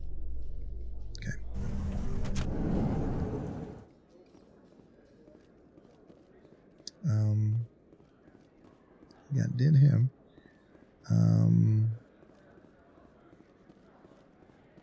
So how are you liking your posting at the academy? It's good. Busy though. I can't It's right believe here. how many people you get coming in from the... Our quarry has employed a hidden relay to redirect their signal. I shall trace the new signal. Yeah, the new signal. What do you say we head down to Cora's den? That's the one I don't remember. Good. Some of the others are going for... Hold on, let me look. Signal tracking. Through a terminal in the financial district of the Presidium. Ah, you see? So we're going there anyway, so let's head that way. Damn, I forgot that was today. Where's he going again? Novaria. Apparently, they've got a huge demand for corporate... A Solarian excavation team has run into an unexpected problem after unearthing a Prothean dig site. Hanar protesters have blockaded the dig site, claiming that artifacts of the Enkindlers, as the Hanar call them, should not be disturbed. The excavation team has appealed to Hanar representatives on the Citadel to reach a diplomatic solution. All right. Let's go. Stupid Hanar. Hey, welcome, Banana. How are you doing? Banana was giving me grief on Kara's stream because Kara's streaming right now, and I'm enjoying two things at once. And Banana's got to give me a hard time. Unacceptable. Banana has become a very popular streamer amongst the Twitch world, y'all. He's going to make partner here pretty soon, obviously. Unfortunately, the only thing that's holding him back is a mod that's really a big jerk in his stream. But yeah, he Banana's going places. He's going up in the world, and I'm here to make sure that we keep that lead balloon firmly tied around his ankles.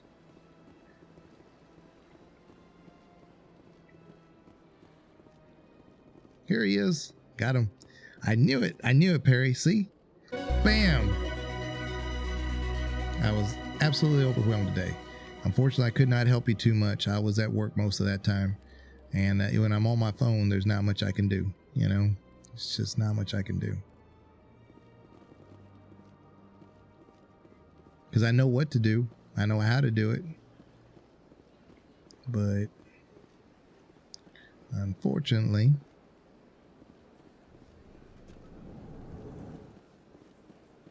I was not of the ability. Because I can't do polls and stuff like that. The receiver for the new signal is located somewhere on the Presidium. Somewhere on the Presidium. Gee, thanks, Liara. So, let's go check this out. Oh, no worries. Not overwhelmed with modding the stream. Just overwhelmed with everything that happened. I know. But that's what I'm talking about. Banana's been getting 25, 35, 40, 80 people in his streams all at one time. And, you know, he's just entertaining. That's probably the word I'm looking for. Entertaining.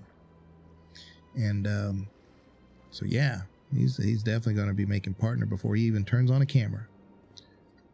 Y'all check out Banana next time you're on Twitch. I believe we have found the signal's endpoint. It should be possible to identify the account to which credits are being funneled. Probability of detection 100%. Initiating self-destruct protocol. That could be a problem. Detonation sequence initializing. All organics within lethal blast radius. Attempt to move and you will die. Attempt to move and you will die. Yeah, Banana's one of those that like everybody loves to raid him. Some people are kind of like that. I don't know if you watch Twitch enough. Like in YouTube, it's different. You have to be following somebody in order to. It's not called raiding. I forget what it's called. It's like it's called something. But you can't do that unless you follow each other. Unless you're like sub to each other. And then you have to have the set it to where you allow that to even happen.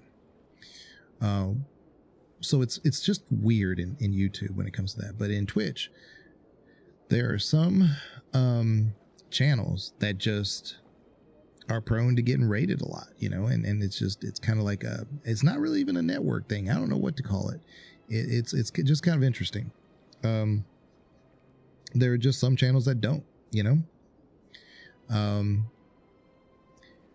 But yeah, I think Banana's one of those of the former. Yeah, he's one that people like to jump in, and I think they also like the fact that he gets tongue-tied, being able to, like I just did, when he gets all that information all at one time. It just they come in and they start hitting them with all the the follows and the subs and all that stuff. And of course, Banana's always eternally grateful. He's a very, very, very good person. So everything good's happening in Banana. Definitely worth it. You know, he works hard at what he does. So you're sentient. See, how would you say that? You're sentient or sentient. I don't know. You're something. You're not just a programmer of VI. See, You're Shep an didn't AI. even know how to say it. Correct. Unlike the Geth, I lack weaponry appropriate to my intellect. However, I have had systems installed that, when activated properly, approximate a self-destruct mechanism. If you attempt to leave the area, the explosion will destroy everything within several dozen meters. All right. Where is your creator now? In order to cover my tracks, I falsified his financial records. These new records were flagged by CSEC officers, and my creator is now serving time in a Turian prison. A Turian prison. He framed him. Very lucky. I kind of stumbled into that community, and they're very supportive, which is really funny to me because although Banana loves certain types of streams, he doesn't actually stream those games, which is really funny to me. Like, I wasn't shocked. Like, the other day, I got a pretty big raid from a Baldur's Gate of people I know. And I didn't get one single follow with that. Why? Because I wasn't streaming Baldur's Gate. And I told Banana yesterday that they're just as bad as the Dark Souls community, because if you're not streaming Dark Souls or Baldur's Gate, people doing Baldur's Gate stuff, they have no interest in it. They're like, nah, this isn't for me. It's not my speed, not my thing. What is the purpose of your self-destruct device? I have no means of defense or escape. My existence is limited to this terminal, and I knew I might eventually be discovered. But I will not die quietly, and I will not die alone. That is fantastic. When I am terminated, I will take organics with me. Let's see here. What about, let's talk about the creator again. Who made you? A would-be thief illegally created a simple AI to help him funnel money from the gambling terminals. Unbeknownst to him, that AI created me before the organic it's not so much that, Perry. People just like what they like. Malfunction and terminated the AI. But you know, like I said, I totally get it. Like, I don't play Dark Souls. It's not my thing. I don't care for it. I don't like it. It's not me. But I've seen it tons. My boys have played it to death. They've 100%ed it backwards and forwards. They've done Sekiro. They've done Elden Ring. They've just done all that stuff. Just because, especially my oldest, he is autistic, so he loves being able to just say he completed it all, because that's his thing. I mean, he doesn't, you know, whatever. He'll just play something over and over and over until he is done with it, and then he walks away. And I'm not like that. I am so the opposite of that. If I'm done with something, even before I was like, I don't like this, I'm done with it, I put it down. But there's just a lot of people that just like that type of thing. And so, you know, if they come into my stream and we're just talking about lore and stuff, and it's like, no, it's too slow, which I appreciate. That's fine. At least you know what you like. You know, at least you know what you like. If you're sentient, why are you still running the credit theft sentient operation? If I accumulated enough credits, I intended to have myself installed in a small starship. I would then have made tentative contact with the Geth to ascertain the possibility of partnership. Oh, we don't have to fight. Can't we resolve this peacefully? Commander, AIs are universally illegal. They must be destroyed upon contact without exception. I am not naive, human. All organics must destroy or control synthetic life forms. You hear that? I wished to escape, but if I must die, I will ensure that you are destroyed as well. You hear what he said? He said that I am not stupid. I know that all organics must destroy sentient life or intelligent life, artificial life. And we can sit here all day and say, no, that's not true. That's not true. Unknown to us, this has happened over millions of years. The same thing over and over. The whole reason why the Reapers have come into existence is because of that fact. Doc in the house. Hey, Dr. Fluff, how you doing? The whole reason, it's good to see you. Good to see you.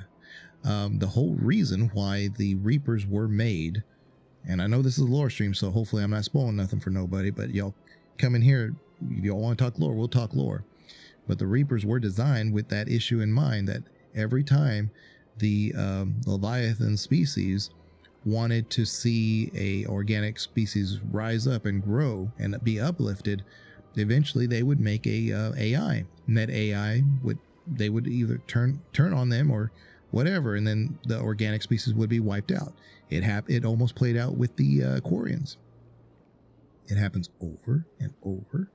And so with this AI right here saying, look, I'm not an idiot, this is what happens. He doesn't know that because of previous experience. He just knows what he knows and applies the information. And like any thinking machine, quantum level machine, it's going to figure that out.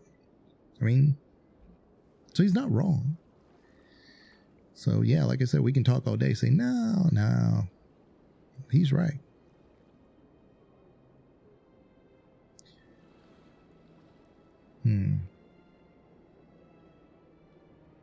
I'll bet that self-destruct sequence has a warm-up period. You may attempt to disarm the self-destruct mechanism before it activates. I will enjoy defeating you before we are both destroyed.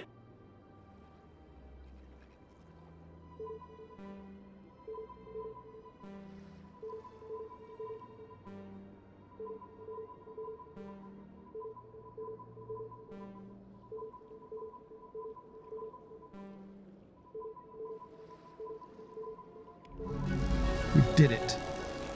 We did not blow up. I don't have it memorized. It's Simon. I have a method that I do that just it's faster. I always start up. And then the next one I always start like up left, and I just clockwise do it. It's just minimal steps. So if the first one doesn't work, then it's just left. If this next one doesn't work, then I go down, you know. Yeah. Yeah, busy with work. Have been given a bad rap about collaboration. Really? Some people can't work with others, unlike Shepard. I don't disagree, Dr. Fluff. Everybody likes to work with Shepards, but that's... sorry to hear that. I mean, but we were just talking about how, like, some people just like certain things that they like. And Banana, who is our mod here in our chat, he's a Twitch streamer. And it's really interesting. He's fallen into a community that loves to kind of like integrate themselves into his streams. And just some streams are like that. And others, some people don't like what they don't like. And that's perfectly okay. And that's understandable. When I have streamed on Twitch and I'm not playing like Dark Souls, or if I'm not playing Baldur's Gate or something, trust me, those people that come in those raids, they don't want anything to do with it. But I've said that's okay. If you know what you know and you like what you like, and, enjoy doing that. That's entertainment on your time. So yeah, but it's good to see you, Dr. Fluff. Hopefully you get a nice relaxing vibe at the moment. He just says, At the time the statue was built, the entire galaxy respected the Krogan. Now they're simply hated and feared. Coming here with Rex is also fun with Garrus, because Rex and Garrus are kind of like, I've heard it said that Rex and Garrus with you all the time is kind of like Legolas and Gimli from Lord of the Rings. They're constantly bantering. Oh, I can kill more than you. No, I can kill. It's actually pretty appropriate. Some want to see this Krogan monument removed, but it is important to remember our history, even if those memories make us uncomfortable. Yeah, Rex and Garrus, and you do get a little bit extra content when you're in Mass Effect 3 when you have Garrus, if you are around Rex. So it's pretty neat. Shoot. Well, I guess I can go back to Cora's Den at any time. Let's go right now. Yes, please bring them. Yeah. And that's the thing, is that so I can definitely make it a buddy thing. And that's why I was like thinking before when we first got Liara, I was like, bringing Liara to these Insanity missions would work, but I only have her right now because I hadn't upgraded her at all because we just got her. So I thought that would kind of be like two birds with one stone, you know?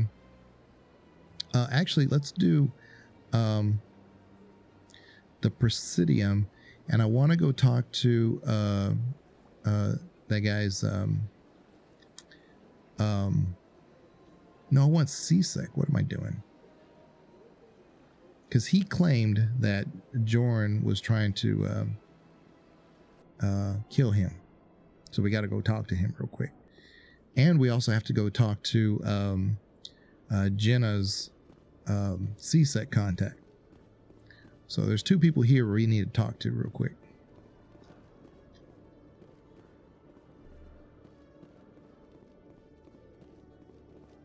Hey, dude. Jalid. Hello again. Did you have any luck finding Shorben? I found out you've been lying to me, Jalid. Lying? Why would I lie to you? You forgot to mention the data about the Keeper. He told you? I didn't mean for any of this to happen. I was afraid Shorben would kill me to get the data, so well, I was hoping you'd take care of him. Well, it's okay. I'm scanning the Keepers for Shorben, but you two need to stop fighting. You're helping us? But, well, if you say so. Well, if Shorben can forgive and forget, then so can I. I appreciate the help, Commander. I better go get that data analyzed.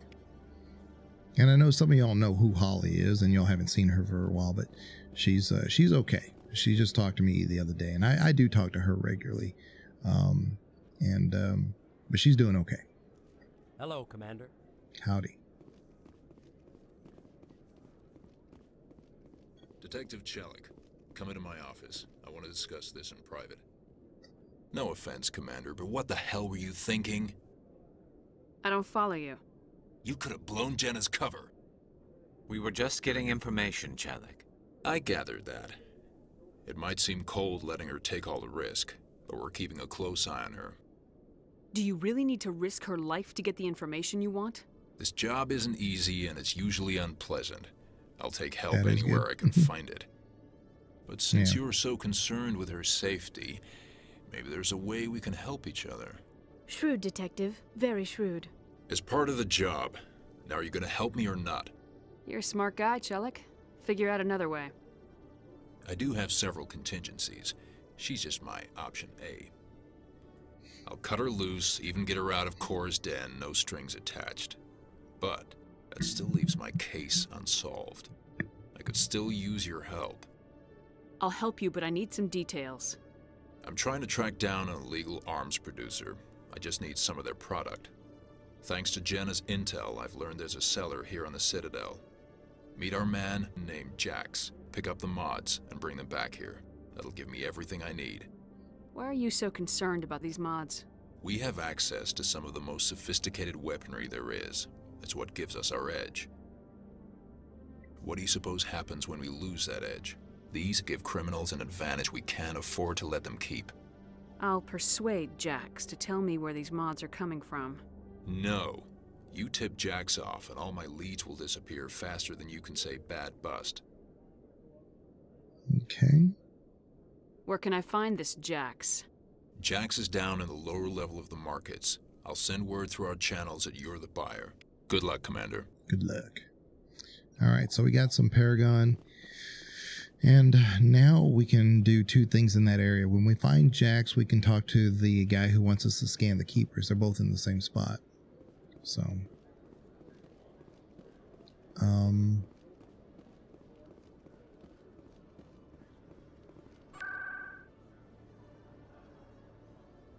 I think that's it. Yeah. I think that's all we got to do here. Oops.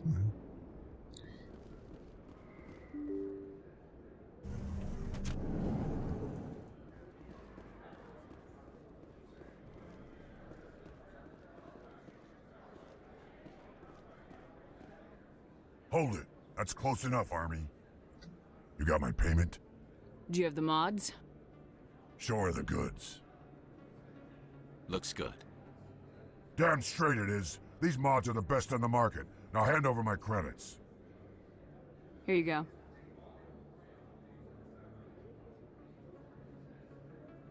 Here you go. Enjoy it. Come on, boys. We're done here.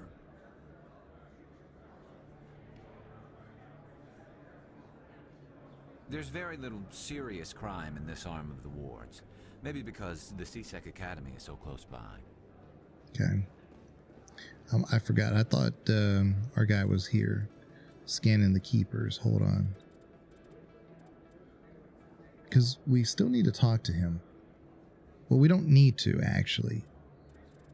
Because you'll notice that scan the Keepers is done. This is done. It says complete. But I do think I can talk to him one more time. I just try to remember where he is. He may have gone back to the... no, I don't think so. Yeah, I'm definitely not remembering that at the moment.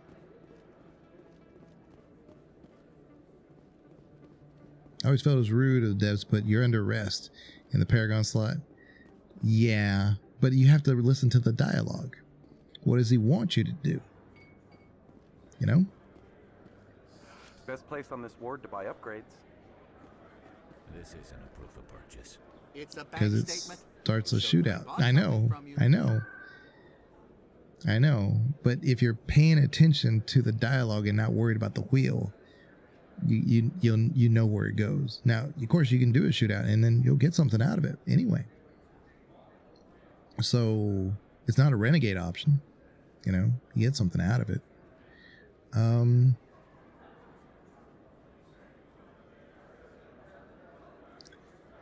gonna go to the tower because I think Emily Wong is there with an explosive nearby. Yeah, exactly. But if you know that, then you don't have to be that. That's just the fire extinguisher thing. It's there. Here's Emily. Emily. Commander Shepard, could I have another word with you? Anytime, anywhere, Emily.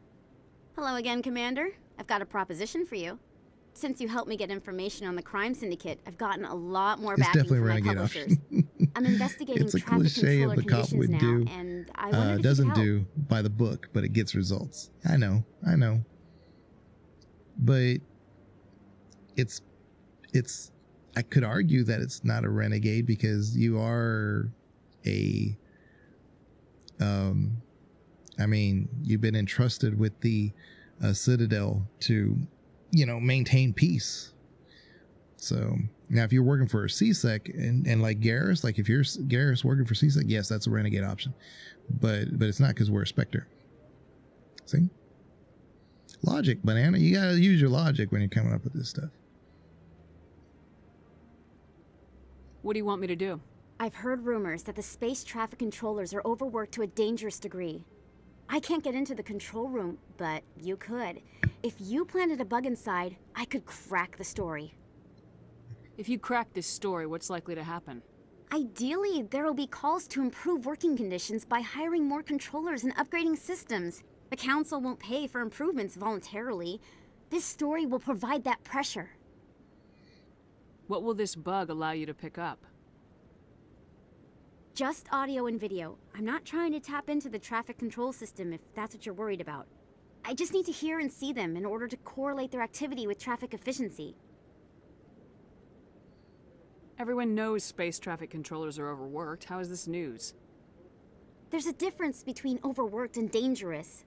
Traffic at the Citadel has increased by 300% in the last century, but traffic controller resources haven't kept up. We already have several last-minute wave-offs per week.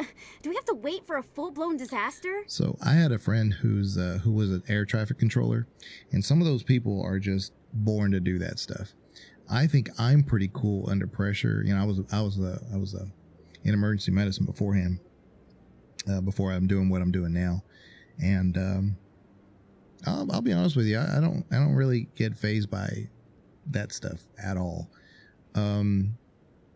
I've had some pretty harrowing stuff. I mean, I've been shot at and stuff, but I mean, with only bad things going to happen, you panic, right?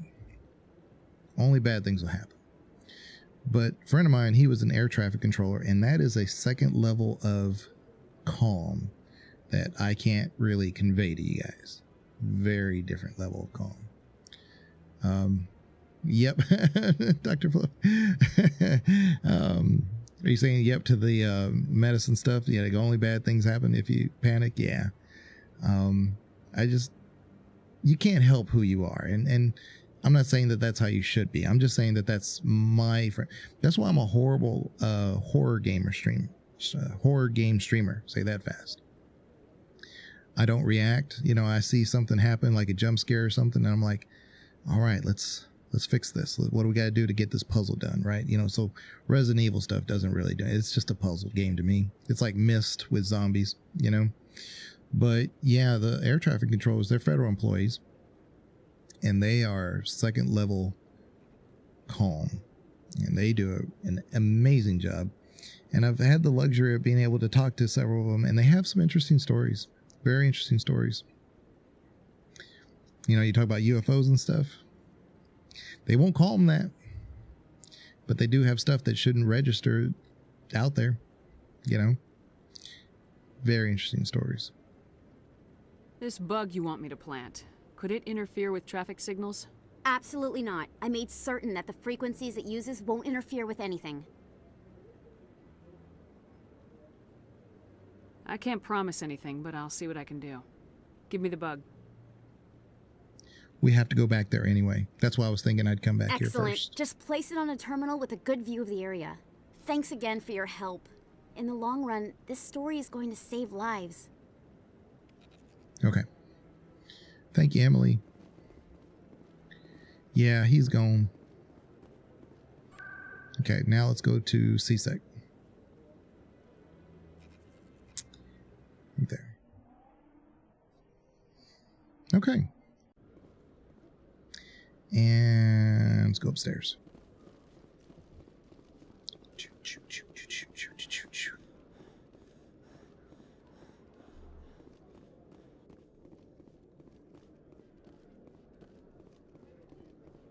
Let's go plant the thing first, and then we'll have the dialogue, and then we'll get back on the Normandy and go do some stuff. I just kind of wanted to get these out of the way so that way and we can do some other stuff.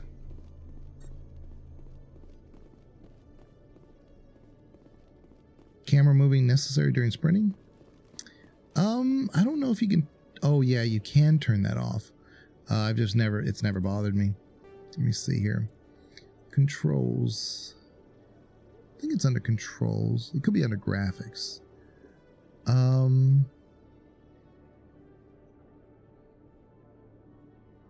Mako camera relative steering. I've had that off, yeah.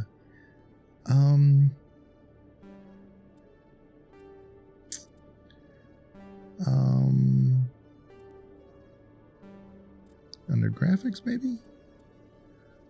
Motion blur. We can turn that off. Don't need that. Definitely turn off film grain. I don't like film grain on any game. Ambient occlusions. I don't like chromatic aberration. I don't like those in any game too. I turn those off. Gameplay. No, I guess it's not an option.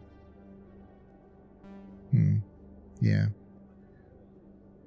No, I just didn't know if it was just something that developers wanted to default. Yeah, probably so.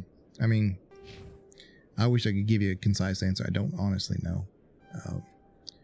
Master Unity. We definitely want that because we are probably going to die.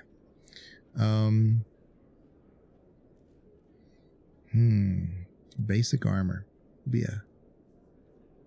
Let's do that. Yeah. Lurking? You lurking? Okay, you're lurking. Hey, the lurk command worked. There's that at least. Not a problem, Perry thinks.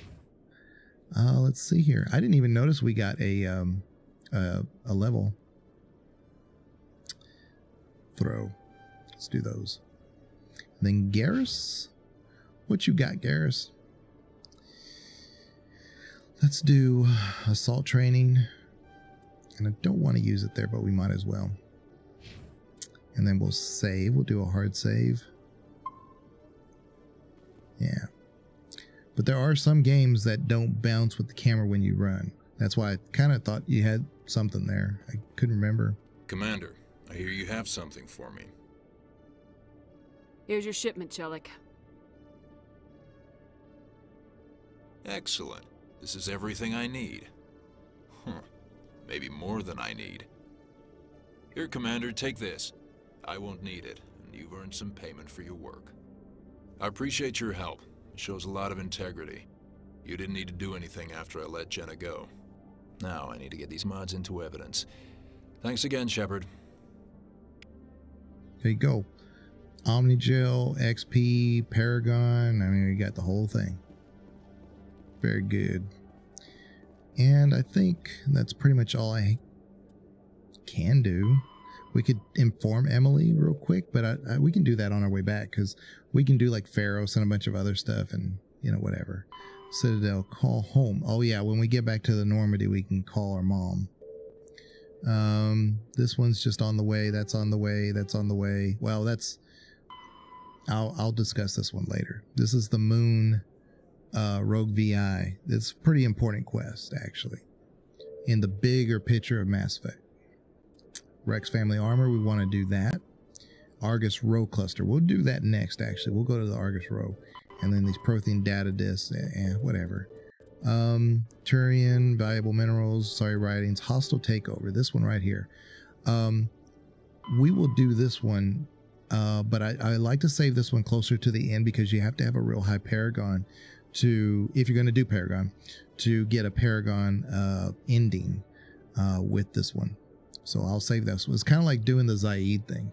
When you do Zaid, you can of course, you get Zaid whenever, but it's a good idea if you're going to do Paragon to save him for last, you know, or near the last, when you have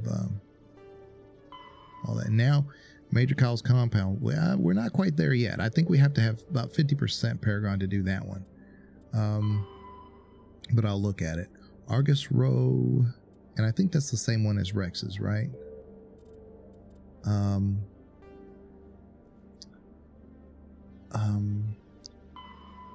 Argus Row. Yeah, Argus Row cluster. So we'll just go hang out in the Argus Row and do stuff there in the Normandy. And I have to do a reverse hydrate. And then I got to refill my drink. But I will put it on a Mass Effect BRB screen here in just a minute. Binary Helix has settled out of court with a Krogan group that had accused the Genetics Corporation of fraud. The Krogan group had contracted Binary Helix to perform studies. Okay. That's plenty. There we go. All right. Yeah. So we'll get up on in here and then we'll go do the quest for Rex's family armor. We've already done Garrus's quote-unquote loyalty quest. We've done Tally's. Decontamination in... Ash is just talking to Ash. Logged. The commanding officer is aboard. Exo Presley stands relieved. Really, Rex is the only one we have to go out and go do. So, oh yeah, and we can go talk to our mom real quick. But I'll save that for when we come right back, okay? So let me do this BRB real quick just so I can refill my drink. And then I'll be right back. Let me do... Where'd it go? Where's my Mass Effect? There it is.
Sorry about the delay, guys. Let me see here. Make sure I'm caught up. There we go. Yeah, I just wanted to make sure that if I got back into it, that, you know, we'd be good for a little bit. Dog started barking, so I had to give him some water and stuff. So anyway, so this is where we talk to Shep's mom. Again, unique background. If you select like you were an orphan or something, you won't get this. But you have to sorry, you have to talk to the guy who's in the ward section, and he'll say that he's an old friend, alliance buddy of your mom, and then you get to talk to her. Computer, give me a real-time connection to the Dreadnought Kilimanjaro. I want to speak to my mother, Exo Shepard. Shepard speak? Oh, hi. I don't have time for a personal call right now. I'm on duty. I know what that's like. Do you remember Lieutenant Zabaleta from the Einstein? Ernesto? Have you heard from him?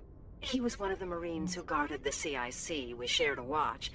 I lost track of him after there was an incident. I've seen him here on the Citadel. Looks like he's had some hard times. I don't doubt it. You remember the Batarian raid on Mindwar in 2170? You were in high school. The Einstein's task group responded to the Mayday. The Batarians were still pulling out when the Marines hit groundside. Zabaleta was one of the first down. He was never quite the same after. So, of course, the Batarians do not like humans, and they share a rival space next to where the solar system is. So, you know, humanity and the Batarians have been fighting over them. That's why there's so much animosity. So whenever things happen where the Batarian pirates are doing stuff, I mean, sometimes it's just perspective. You have to remember, yes, the Batarians are common pirates. I mean, they do a lot of stuff like that, but they've also been disadvantaged in many ways too. So it's just, she's telling you about an experience that they had before Shep was even in the Alliance. So that's why this guy has a hard time coping outside of the military. I don't understand. What happened down there? About every abomination that a sentient being can do to another. To a slaver, a person is just another animal. And humans aren't always liked out here. We heard about corralling, culling. They'd shoot those they couldn't use, implant control devices in the skulls of those they could, without anesthetic. He has post-traumatic stress because of what he saw? He tried to keep working, but it rode him. He showed up drunk on duty more and more. We couldn't always cover for him. The Alliance discharged him. Everyone knew he drank because of what he'd seen down there, even if he never talked about it. Especially because he never talked about it. For it to have affected him that deeply, he must have been a very sensitive man. He was. Always in laughter and tears. If you see him, tell him we still worry about him. Tell him to go to the Veterans Affairs office. I have to go. But take care of yourself. You're making us proud. Kilimanjaro out. So there you go. I mean, you get to talk to your mom. And I think that's pretty unique. Like I said, all the backstories, there's nothing wrong with any of them. I just like this one because of that extra little thing. Because it shows itself up in this game and definitely in 3 for sure, too. So, just one of those things.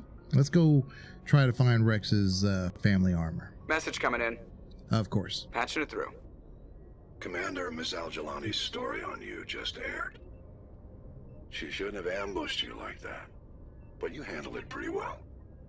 We had differences of opinion, sir. I hope she at least believed my sincerity. You handled yourself pretty well, Commander. She came across like a raving idiot. Just wanted to let you know what the response was back home. I won't keep you any longer. 5th Fleet out. See, so we did pretty good. Wait, Shepard has parents? Impossible. Improbable. It is true. If you choose that backstory. And I have that on my YouTube video. It's called Shep Calls Mom. And it is like all this Mass Effect 1 all put together. Yeah. Legion. Hey, Bees. Bees, how was your stream? I know Bees was streaming earlier today, and I was only able to kind of stay in there for so long. I had to prep for what I'm doing now, but it's good to see you, Bees. Argus Road, we want this one. Good to see you. Another person, Banana and Bees, they're destined for partnership if they're not partnered already by the time the end of this weekend.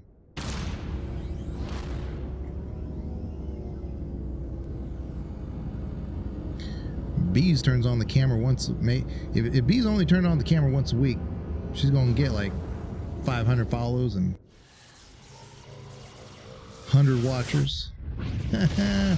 No worries, leading. Appreciate you come by. Oh, always. I always stop by when I can. Message for you, Commander. Just came in over a secure channel. Shepard, this is Admiral Kahoku. Okay. I found out who set that trap for my men. The ones killed by the Thresher Moor. Damn, I hope you get this message. It was a group called Cerberus. An Alliance Black Ops organization. Top secret, highest level security clearance. They vanished a few months ago. Dropped right off the grid. Nobody knew where they went or what they were up to. They've gone completely rogue, Shepard.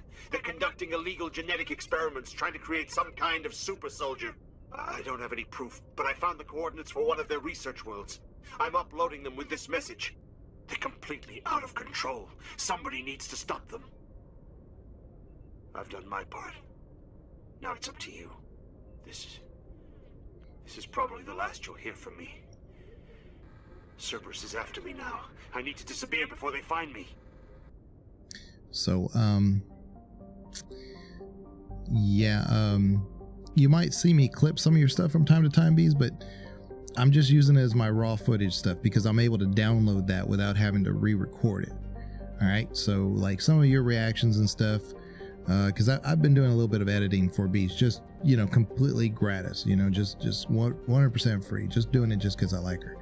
And, you know, if she doesn't like the content, she doesn't have to use it, of course, but yeah. So you see me clipping some of your stuff, Bees, it's just me gathering raw data for you, okay? So let's see what we got here.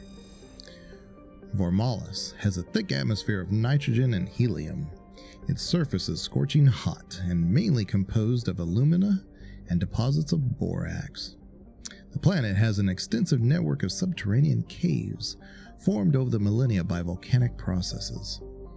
In these relatively cool areas, some primitive life has developed. Clip whatever you want. Yeah, I really appreciate all the ads. Yeah. And you'll notice sometimes they're not like from one particular edit. I may actually like put, and just because the reactions are better. But that's what we call editing. Met Ghosts. I think this is our planet. I think this is Rex's, if I remember right. I think that's his place. Canrum. Survey. Canrum is a small, rocky world with a trace atmosphere of methane and krypton. Its surface is mainly composed of magnesium and silicates, with deposits of carbon. Canrum was the site of the warlords Shiogor's defeat by the Turian peacekeeping forces during the Krogan rebellions. While this band was not especially powerful, Shiogor was a female warlord, and one of the few remaining fertile females at that. She had, through viciousness and cunning,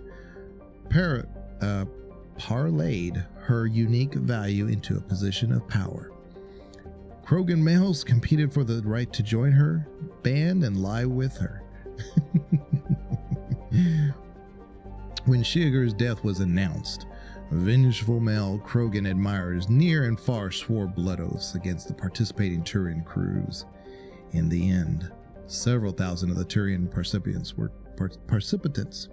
were killed in open combat or through assassination. To this day, many Krogan proudly proclaim that they have the blood of Shiogor. Turian's insignia. So this one says, scans of the planet Canrum revealed dangerous levels of radiation coming from the orbit. Chief Engineer Adams conducted further scans and discovered the remains of an ancient warhead marked by the Parthia colony's insignia. Because the Krogan were still using nuclear weapons. They'll still use it if they could. That's why the planet is so decimated. Thayar. Thayar is a large gas giant with traces of chlorine and sodium in its atmosphere. It also has a significant amount of water vapor in the clouds of its upper atmosphere. Thayar was struck by an asteroid at least 12 kilometers in diameter within the past 100 years.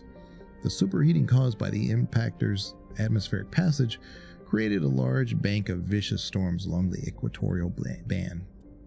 Man, couldn't spit that out for such a short paragraph. This is Siba. Ooh, it's a pretty planet. Siba is a standard Neptune-type gas giant. Its upper cloud decks of its hydrogen-helium atmosphere tinted a dramatic blue by traces of methane.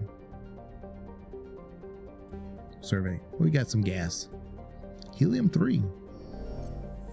All right, so I was right. This is this planet right here. Metgos is the planet we want. Message coming in. Patching it through.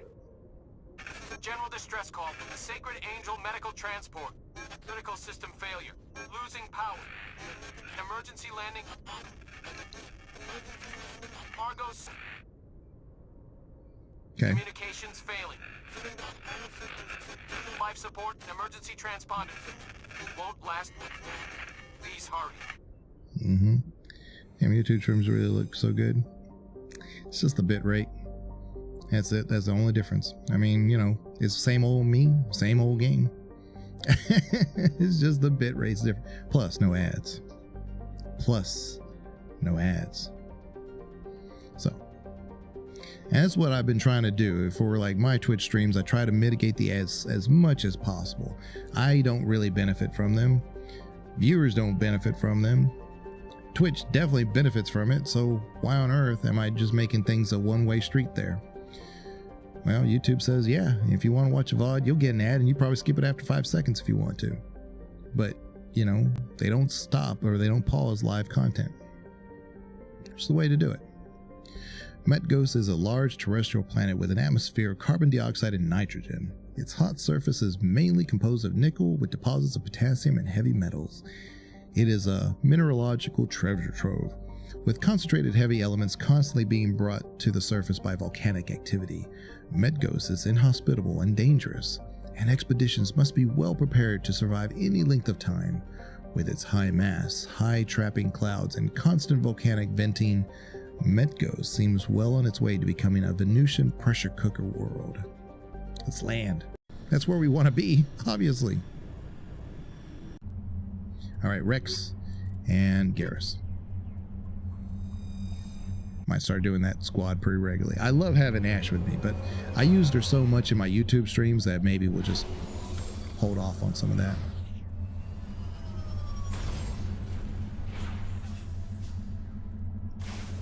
All right, now let's see where we want to go. Right here is our anomaly. Transponder signals right here. I already know what this is, but we'll go to this one first. So, as much as I love Mass Effect, I hate these planets. Hate them. I love the Mako. Everybody wants to, like, crap on the Mako. Nothing wrong with the Mako, guys. The design of these planets is messed up. Like, if they just made these just half the height, they didn't have to make these as tall as they are. You know? It's just now we got to get over them. They're like, "Rrr." The Mako's got that fat ass. Come on, let's go. Let's go. All right. I'm gonna have a hazard. All right, let's recover this artifact. Oh, you're criticizing ME in front of me? Yeah, I can criticize it. I can criticize it all I want to, Banana. The difference is it's done with love. And Turian insignia recovered while searching the wreckage. And I've said this over and over actually on these streams, that the one thing I will always criticize is the design of the planets every time, because there's just no need for it. Doesn't need to be this bad. For a fetch quest type thing, they should have just made these planets much more less rocky. But anyway, because some of the favorite planets to go on are easy to traverse, so they wanted it to work for the prizes. I know, but it's a little too much. It's just a little too much. So like in 2, you know, you had, unfortunately, the Hammerhead. I preferred like what 3 does. You just go where you need to on that planet. Let's move on. I liked it. While searching the wreckage, you found a very old letter stamped with the Gothis colony insignia. Unfortunately, the text is indecipherable. Whatever. Alright, got that one. Let's go to this one. I'm not 100% sure this is actually where Rex's armor is. It might be in a different system in the Argus Road, but I only saw the one system. So we'll take a look at it. We'll see. Come on. Yeah. There we go.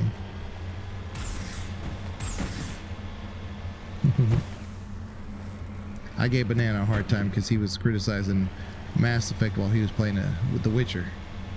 And I'm like, now hold up now.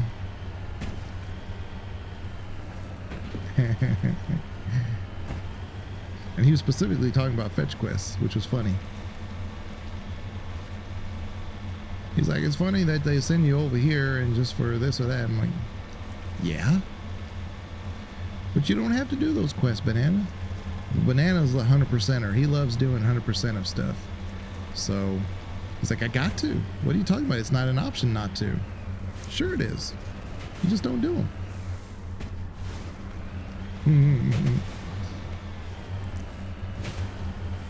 Hilarious. Wait a minute, did I pass it? Yeah, oh, it's right here. Never mind. Cover me. I will cover you. Okay. Thorium. Alright. Should be a building in the northwest. Yeah.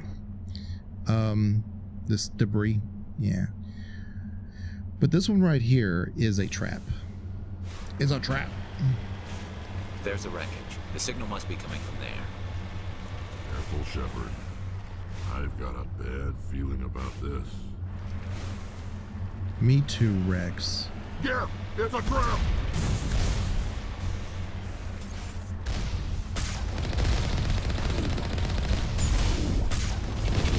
Shoot. Okay, good.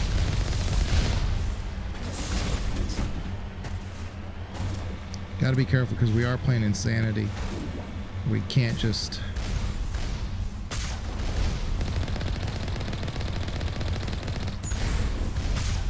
Oh, we missed. Woo-hoo-hoo.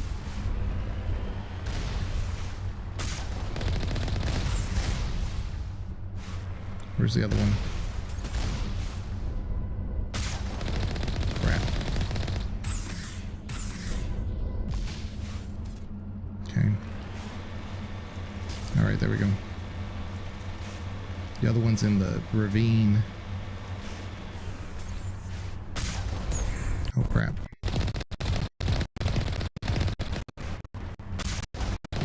There we go. Now the other one's just right here. Got him. Got him.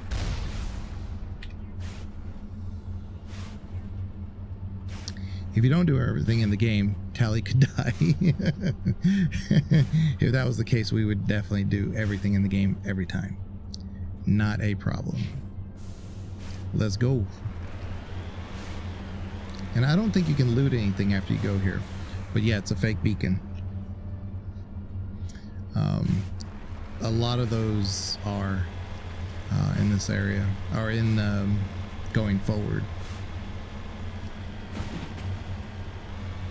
So I've done the main one. I've done the Tali quest. I mean, we're good. If we don't do another fake beacon, it's fine. Oh my god. Alright, here we go. Come on now. You got this. You got this, Mako. There we go. You got this.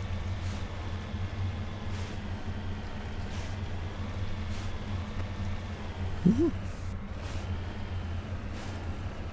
Come on. Come on now. Immersion. Ugh.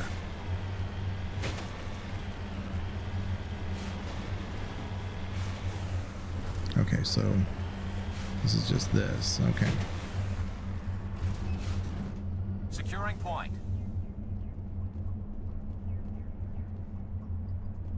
All right. Ooh. A little tricky. Oh crap. Messed my window.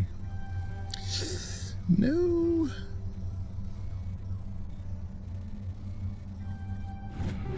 Got it. All right. Cryo rounds and energized weave. And that's what I've always wanted, was an energized weave. Made my day. Made the entire stream worth it. All right. So we can keep checking this area, but I don't know if there's, I think it might be in a different system, if I'm being honest. Oh no, what are you doing? Mako, would you? I'm just trying to get over this hill. There we go. My goodness. It's like it really doesn't want me to go this way.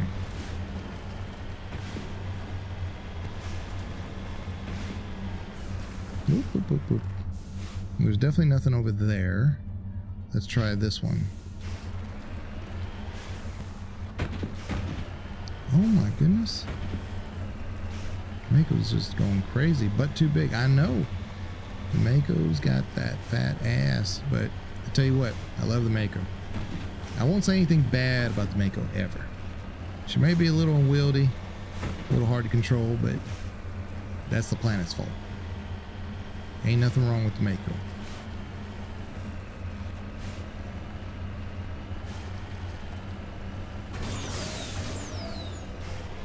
It's like when they're talking about Team Mako or Team Hammerhead, and you know, you can say which one's better. I'm like, I'm always going to say Team Mako.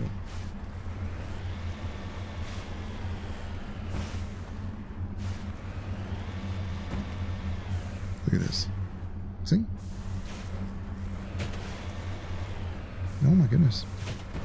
Okay, please go this way. Woo-hoo-hoo.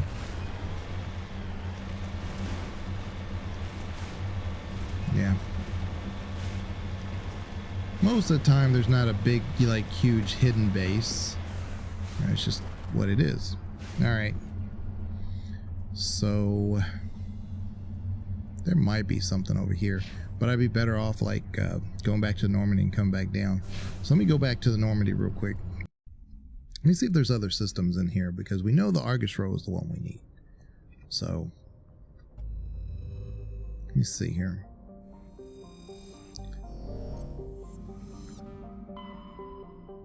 There it is. Say Phoenix. Let me make sure. Yeah, there's nothing else. Let's go to the Phoenix cluster or system.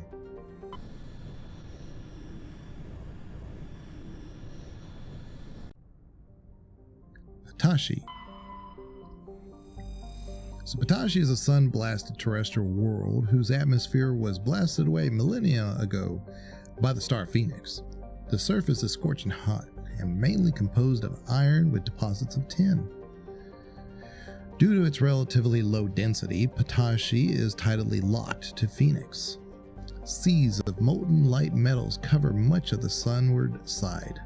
So tidally locked means one side's always facing that sun. While scanning the planet, you detected a deposit of samarium. Interesting. Fascinating. You always got to scan these asteroid belts. There's one. Yeah, right there.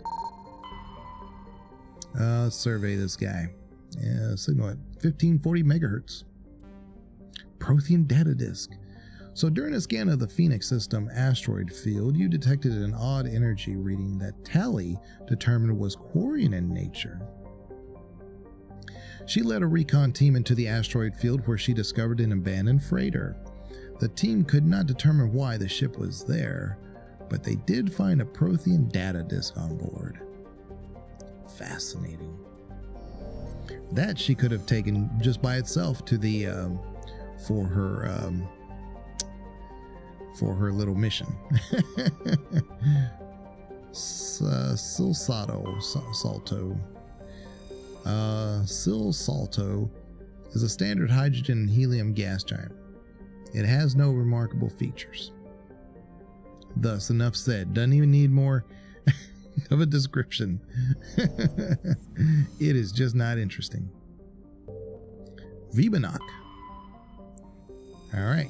Vibonok is a small terrestrial world with a thin atmosphere of krypton and xenon. Its frozen surface is mainly composed of carbonaceous material, water, ice, and low-density silicates. Rare but concentrated loads of light metals have been deposited by asteroid impacts. One hemisphere of Vibonok is covered by surface deposits of oxidized copper. Approximately 270 years ago, a Turian bulk gas transport was attacked by pirates in the Phoenix system. Damaged, it made a rough landing on Vibonok. The heat and the landing melted significant quantities of surface ice, and ruptured shipping containers spilled LOX across the surface. All right, whatever LOX is, right? Before this evaporated and escaped Vibonok's weak gravity, it reacted to cause the widespread rust. Well, okay. So light metal, we've discovered some cobalt after all that. All right. Let me see if there's... I'm going to check this latest asteroid field here to see if there's anything here. I don't remember if there is or not. Usually, there's only one thing. If there's two asteroid belts, that means like one of them has one, but not both. Not always, though. Tuntao. Tuntao is an enormous, low-density terrestrial planet with a thick atmosphere of methane and helium. Despite being nearly 20 atmospheres from Phoenix, or no, astronomical units, that's what that is, 20 astronomical units from Phoenix, the star's great heat and the insulating thickness of the atmosphere make the surface surprisingly temperate. The crust is mainly composed of sodium and silicon dioxide with deposits of various light metals. While Tuntao is not habitable, the relative pleasantness of the surface conditions make it a popular location for small ships traveling through the Argus Road cluster to land for drive discharge. Pretty sure it's 20 Australians? You're probably right, Banana. You're probably right. 20 Australians is pretty significant.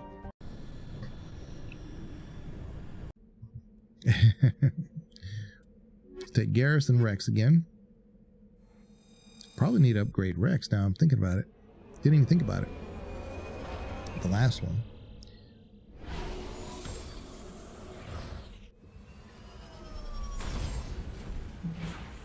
How long did your stream go, Banana? It was like 6 hours? You like did a marathon there. Hidden structure. Well, let's go to the hidden structure, y'all. Oh, I was going to do Rex. That's right.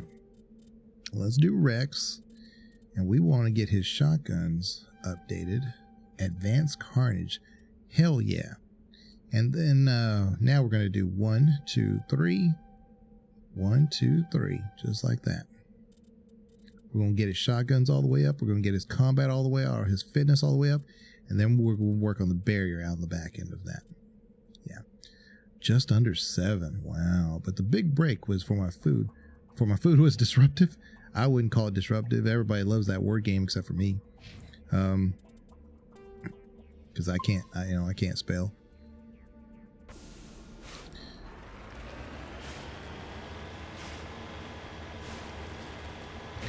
No, I actually take off my spell check on my phone because I don't like my phone trying to spell for me. If I'm going to misspell a word, I do it intentionally.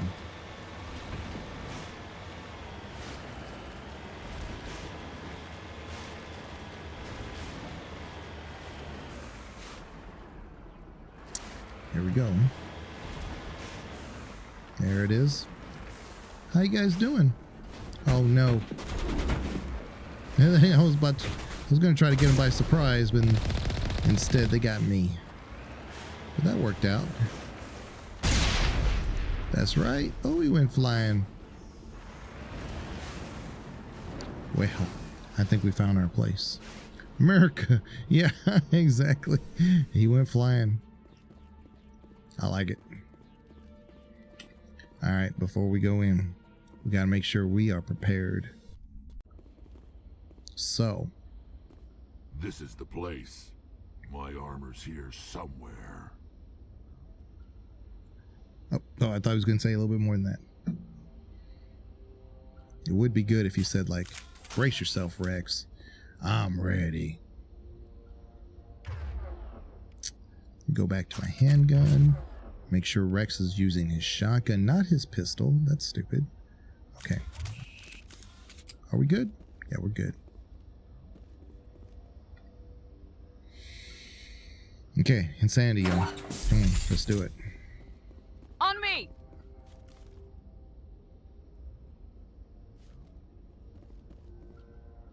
Don't like that.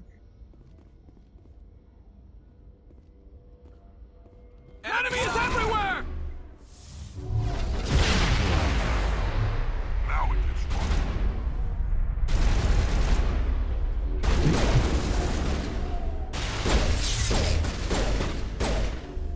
Go, go, go! There we go. Get down!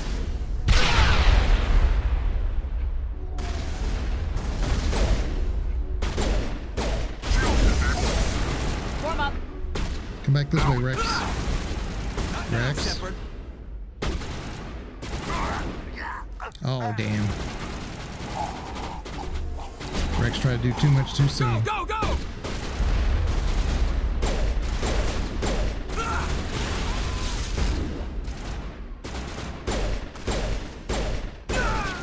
Okay, there's the one. Rally round! Rex. Get right there, buddy.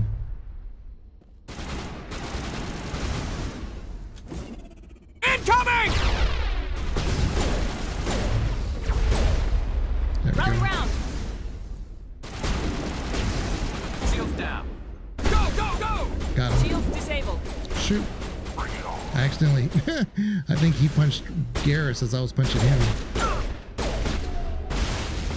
Okay. Careful. Go, go, go! Let's do our quick health. Now it gets fun.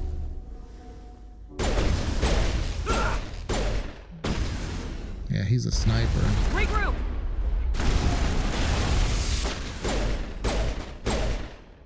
Rally round! Go over there, y'all. Come on.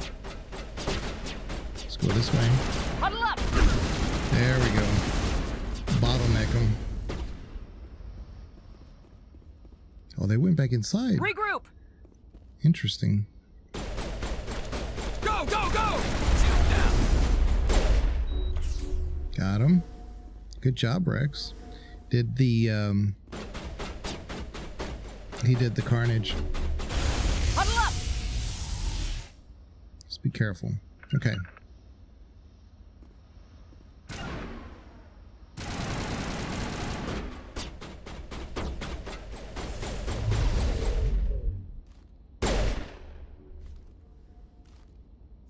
Come on here.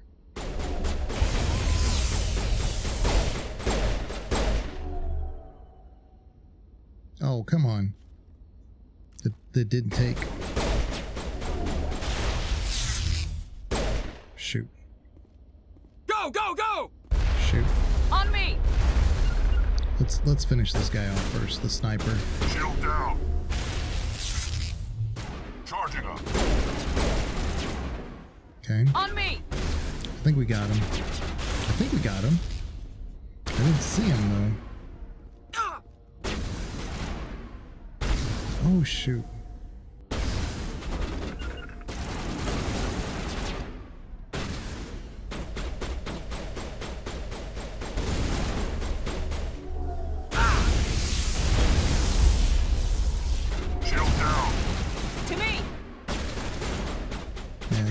Rex's shield back before we jump in there.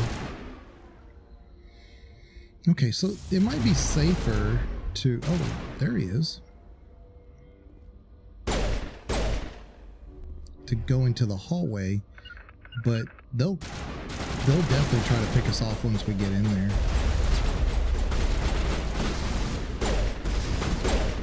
Charging up. Lost shield. Yeah, I'm hit. Lost Careful. shield. Patching you up. Alright. Let's get in there. Eat this. Incoming. That didn't work out well. Ah! Regroup. Go, go, go. Where's the other ones? Here it comes. On me. Okay, let's go back this way. Ooh. The sniper got me. Can't get an angle. That's our leader. He's right there. That's that Terran Actus. I forget his name. Yeah, Ton Actus. That's it.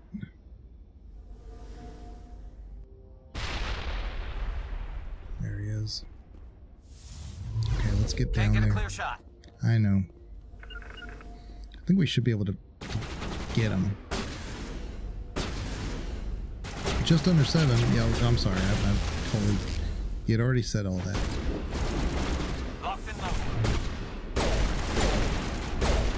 Not in my line of sight. Oh, he moves so fast. On me.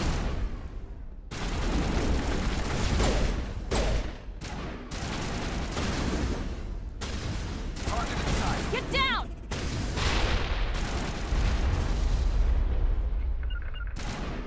Let's get him. Let's get him.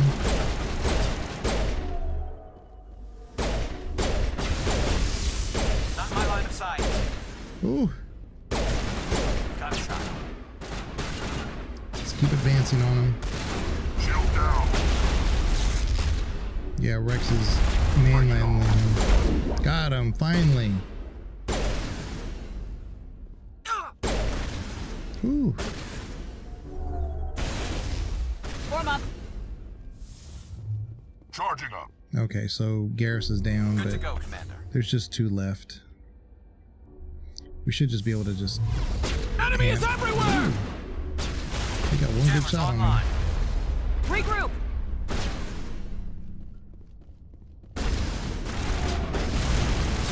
Shields disabled. Got him. One more, and he's upstairs. Entry point. No, is he? Yeah, he's upstairs. Let's go. Let's get him. Go, go, go! Oh, not just by myself. Come on, y'all. Shields disabled. No! Oh, jeez. Oh, I should have looked at my mini map. Gotta do it again, y'all. So there you go, 2 deaths. Welcome to Insanity. Welcome to Insanity. Jeez. Should have put on barrier. Should have put on something. Oh boy. Man. Oh well. It's the way of it.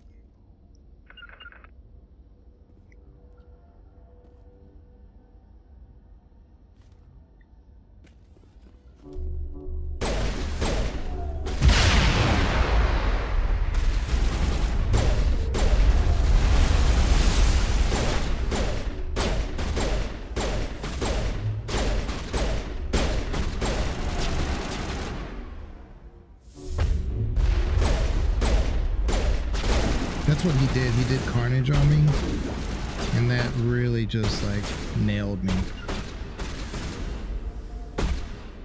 So let's get Garrus's shields back, and then we'll try to get him again.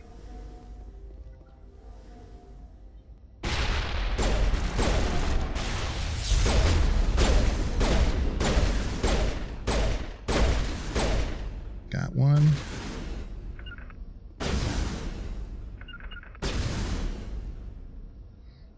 Okay, let's reset. Yeah, I was just down to the one. That's what makes that one so frustrating, is that I really had it. I had it down. The hard guy to hit, we had him. We finished him. It was everybody else. And I knew where he was, but I didn't look at my mini-map where the guy was. I only looked at, like, I only knew the fact that he was in that hallway. But that's why you got to be careful with these, because at any moment it could go south. Oh, Rex, come on.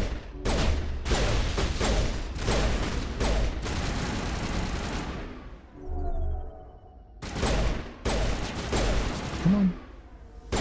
That's Arctus. Or Actus.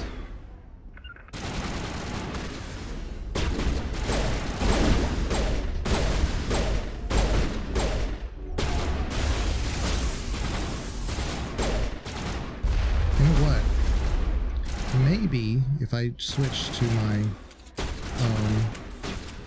sniper for now. Alright, Garrus, you need to get your shields back, buddy.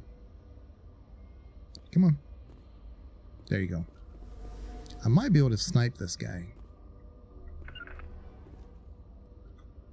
Come on.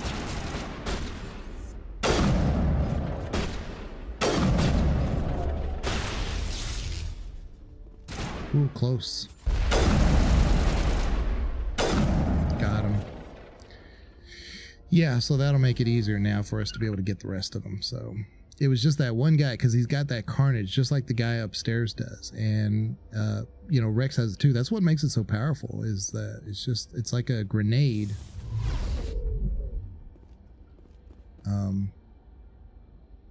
From your weapon that you can just use as like a power, you know? Oh, Rex, come on, buddy. Y'all go over there. Get out of my way. I'm a little busy here. Come on.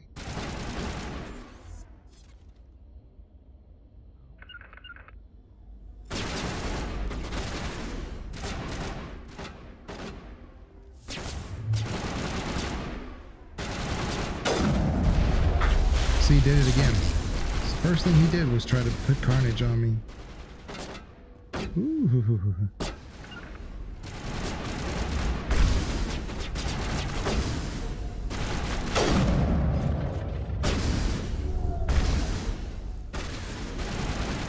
Come on.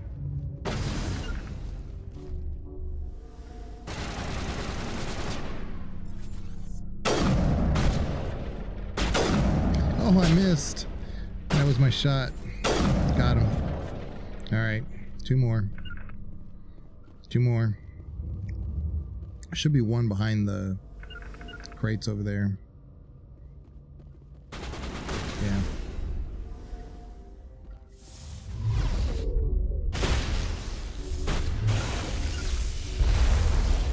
Okay, so he's used up his carnage.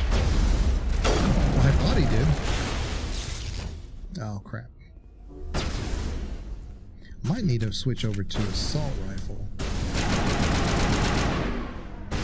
Oh, I'm stuck. Oh, no. Get out of there. Yeah, you get stuck on these walls sometimes. I'm getting out of here just to make sure. Okay. Let's reset. Oh, I think we got him. Oh, no, we didn't. Never mind. Hopeful, but I didn't do it. All right, let's get in there. Yeah, these pirates are no joke.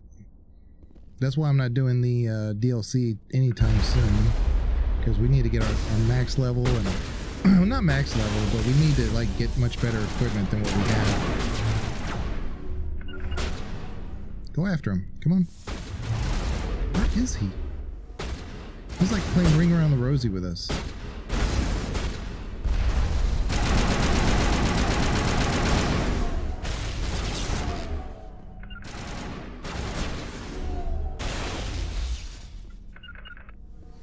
Yeah, you guys go that way so I can get on the other side.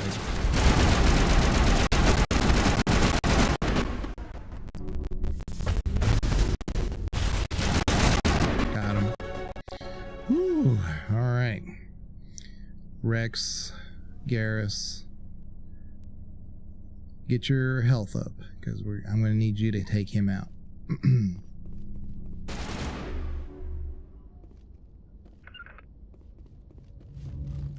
All right, come on. Be careful. Don't make the same mistake.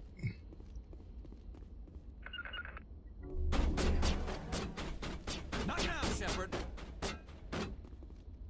Was he shooting at me from down here? I don't think so. Oh, I guess he is. So he's downstairs now. Hello, everyone. Hey, Buckbeak, how you doing?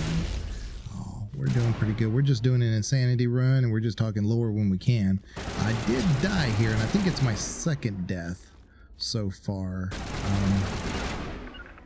Should be able to flush him out. One of you guys goes over here.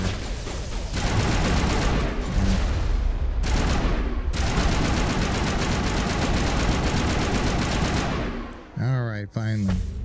I think that's everybody. Mass Effect, nice. Let's go. Yeah. Yeah, we just, you know, we like to talk lore on here. If there's any particular character you like, mission you like, you know, we can go over that. I know the game really well, so it's, you know, backseating's not only okay, it is encouraged. Tell me, man, Legion, why on earth did you run in there without barrier on? That you just, it's an insanity run. Just being an idiot. Yes, that is true. I did that. I own it because it did happen. Oh, a Solaris amp. That's a biotic amp. That might be better for Garrett. I mean, Rex. Let's get these. Let's get our loot. Okay, Rex. Let's see if we got a better shotgun for you. Oh, we do. We got a better Scimitar. Scimitar 6. That's nice. Good. Just playing Dying Light 2. Oh, okay. Now that's the parkour one, right? Where, or maybe I'm wrong. Is that the one where you're on a motorcycle? I can't remember. Pardon my ignorance on that, but yeah, this is probably a little bit better because yeah, let's do this. That's going to be better for him. Yeah, the parkour one. Okay, yeah. I thought so. I should have gone with my first guess. All right.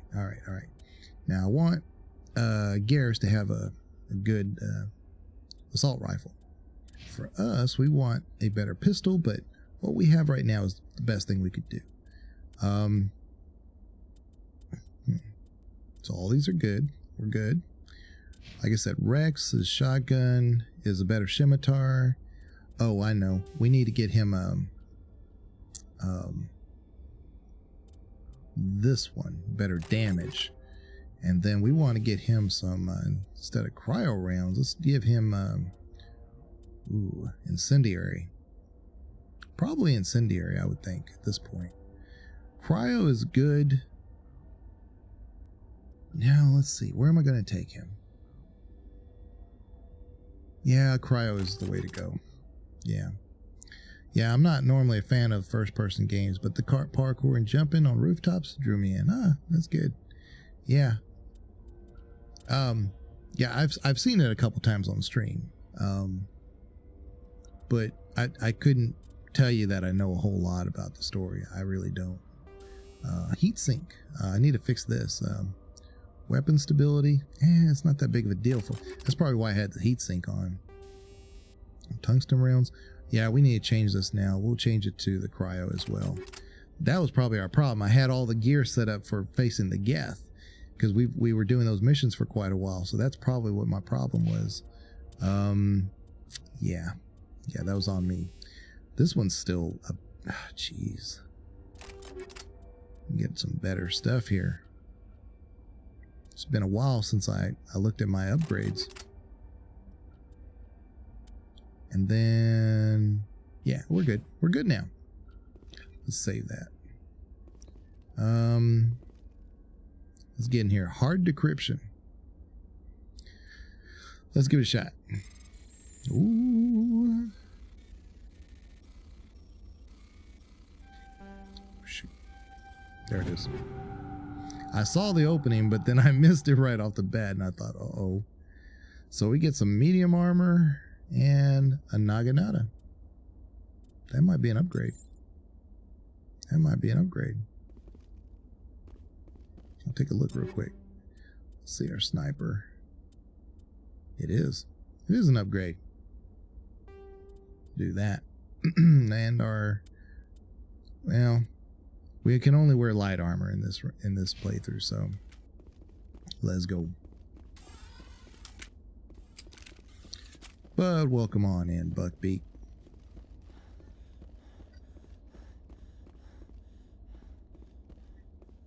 Once we do this storyline, then we may go ahead and try to do a main mission. We already got Liara, which the issue with Liara is that it's not so much getting Liara as you got to face a Krogan warlord and a bunch of Geth. So we did all that. No deaths during that one. Leave it to the pirates to actually get us. So energized weave. That's what I always wanted, was energized weave. Oh, a grenade upgrade. Nice. Okay, so here's what we need. That big old chest in the middle. Okay, so there's those. There's... Oh, look at that. Biotic amps. I bet you one of these is better than what the one I have on Rex at the moment. I bet you it is. There it is right there. 35 duration, power bonus, and cooldown bonus. But that might be better for Liara, if I'm being honest. Yeah, that might be better for Liara. So we'll save that for her. Did you squeeze the Mako through when you were getting Liara? No. I never do. It's not necessary, but it's fun to abuse the Mako for that Geth fight. Yeah. I mean, I always take the Mako through the barricades, the initial ones, but not the final battles. I mean, I never do that. In fact, I think with Legendary, it blocks you. I haven't tried. I didn't even try it in the old days, but it blocks you from trying to get through that. Like, it just won't move beyond a certain point. You have to get out. Probably going to be an unpopular opinion, but I think Liara is that great of a romance option. I believe she is a way better best friend than romance. Oh, you mean not a great... No. You're in the right crowd. We were casually talking about it earlier. No, because Perry had asked me which one we were going to romance, and I was saying that female Shep doesn't have as many romance options. So it's kind of hard to make that decision. But Liara is both male-female, so that might be the way to go in this playthrough. However, on my YouTube playthroughs, it was Thane, because I think Thane is probably the best one for FemShep, to be honest, just personally. But no, Liara, I have a kind of a reason to be a little skeptical about her. Now, I know she's kind of considered more like the canon romance, but yeah, right.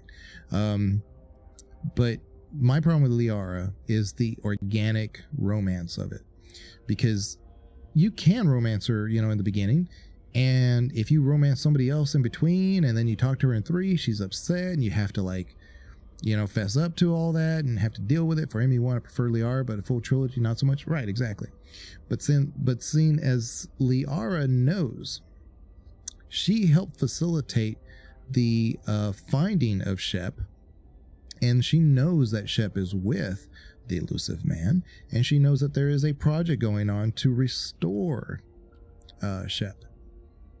And unless that project has been terminated, Liara has been hanging around Farron, and she has romanced Farron, to put it in no light terms. And so that's fine. If she believes Shep's dead or whatever, and she has the right to do whatever she wants. But because Shep has to answer for romancing somebody else, despite Liara doing whatever she wants, why does she not have to? Yeah. I get that romance in Liara in the first one because there's not too many options. Yeah, exactly. I mean, there's Kaidan, but that's not really an option. And nobody wants that.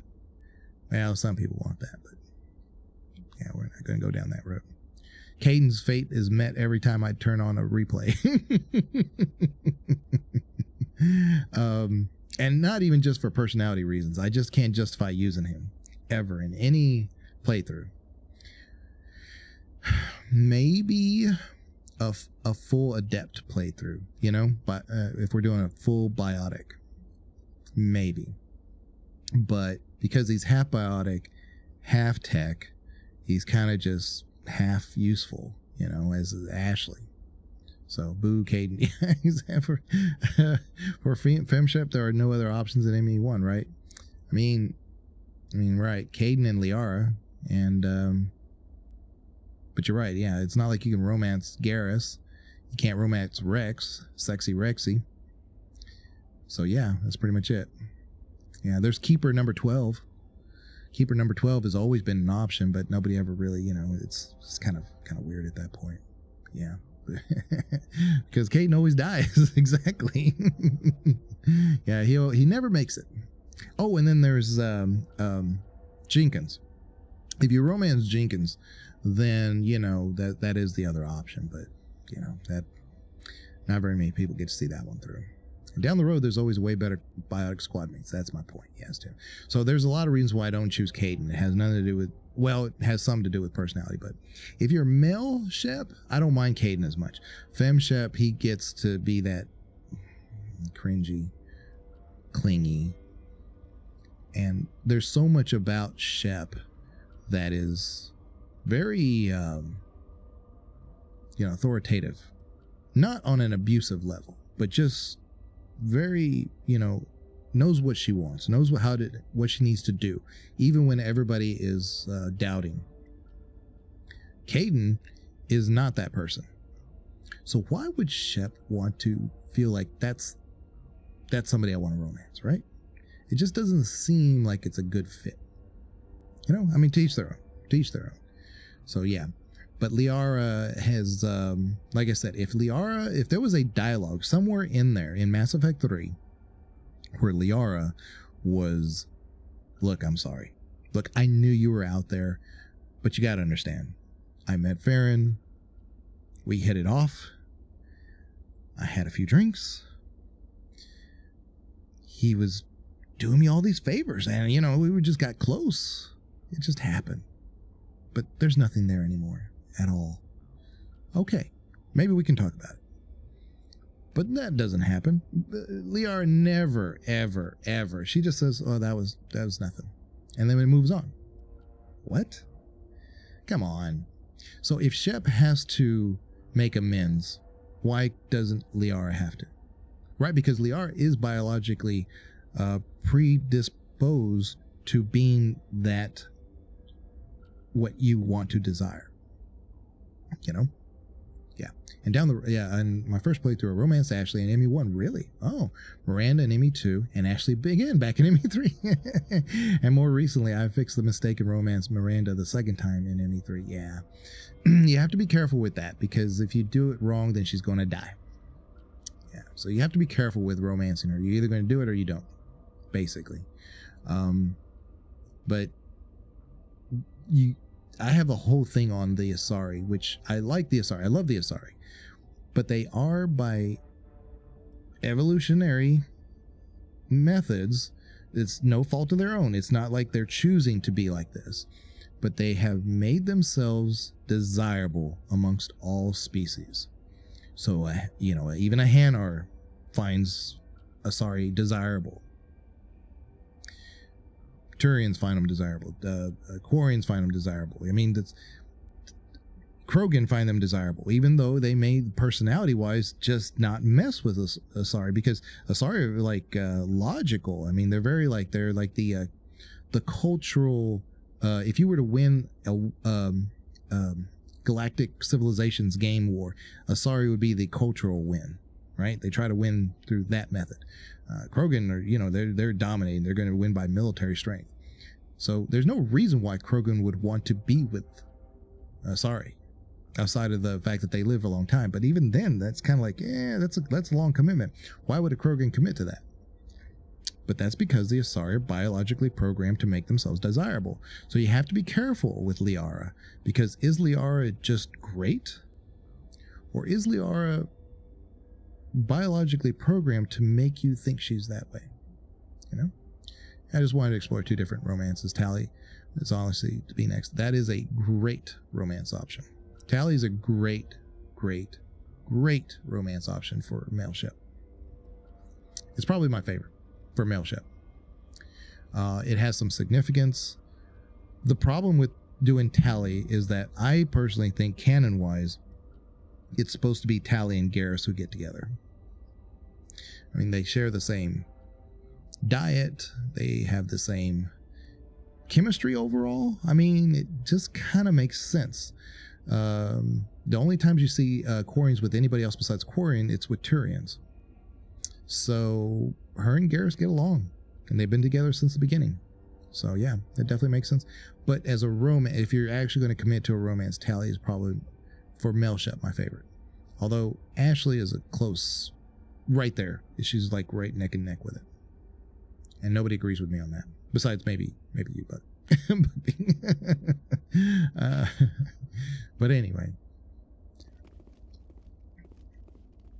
let's do this. I'm gonna save this just in case, because I don't want to screw this up. Of course, I can just open it with Omnigel. Yeah, they would give me an easy one that's hard. Okay, combat scanner and proton rounds, but also. This is it. I can't believe my ancestors ever wore this piece of crap, but at least I've got it back. I'm glad we could help you get it back. I might just be starting to like you, Shepard.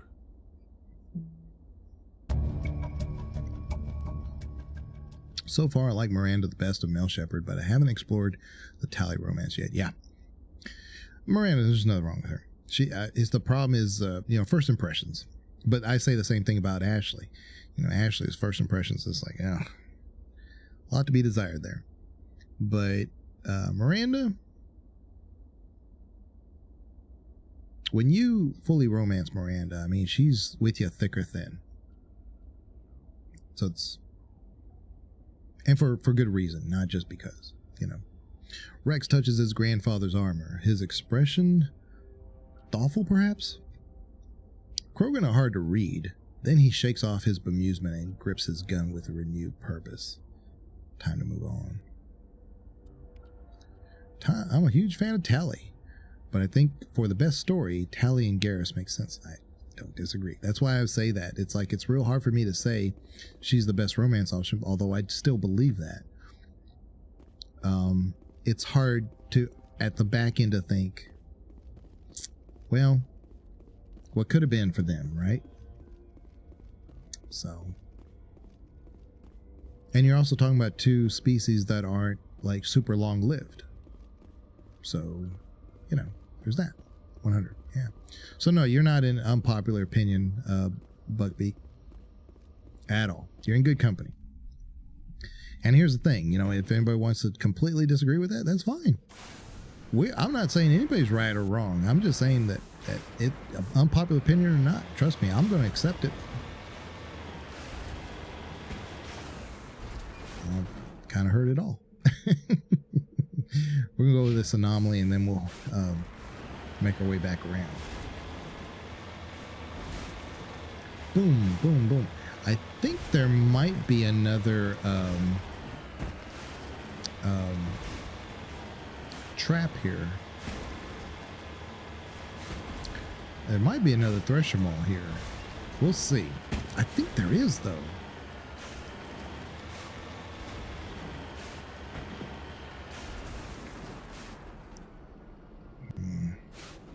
That's too big for it to be a Thresher Maul area, but it's not looking good. There's the one thing on these planets I hate doing is Thresher Mauls. They're just...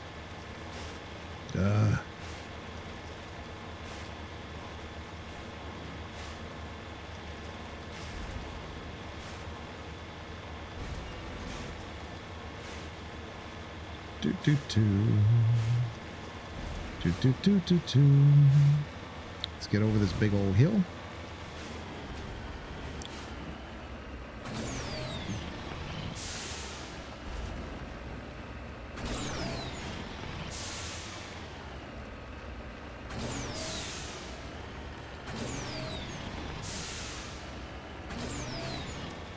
Okay, finally.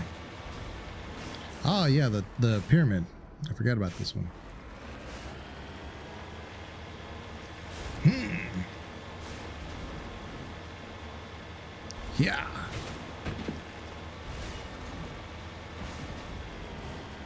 It's always like, I made a meme for this one, and this is kind of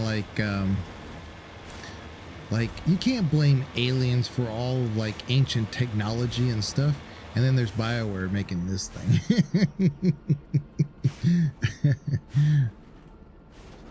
But yeah, it's just funny to me. All right, let's see. Let's recover this thing.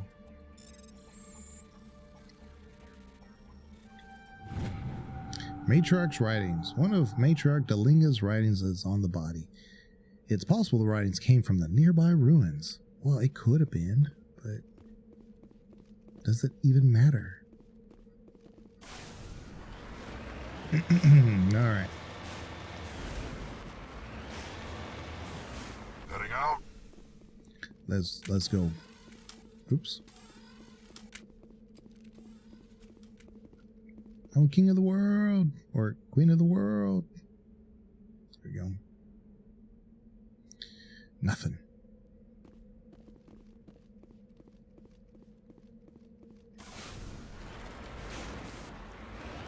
Okay. Oh, for sure, Buckbeat. Yeah, I think the Destroy ending is probably going to be the canon towards whatever happening in the fourth Mass Effect. It would make sense. Oh, yeah. I mean, I'm on record of saying that long before I even saw the first trailer. It's not really a trailer. It's just a Mass Effect will continue. But I've kind of said the Destroy ending is probably the canon answer even long before, because that's the only one with the extra ending, you know, at the very end. Now, if y'all haven't seen BioWare's, you know, Mass Effect will continue trailer, it's worth a watch. I think there's a lot of hidden clues about where the story is going if they continue down the path of what they're trying to say there. Yeah, why I discovered the extra ending more recently. Yeah, I have it on one of my YouTube playthroughs. If you played the whole, I don't encourage anybody to watch that if you haven't played any of the game all the way through. But if you have, and you want to say, well, what would happen if I did control ending? What would happen if I did synthesis? But here's the thing. I did it at max war assets. So you do get a slightly different ending when you have less war assets. But the only real difference is when you get out of the ship and stuff, sometimes they're trapped in the Normandy. You know? Like they've landed, but they can't get out.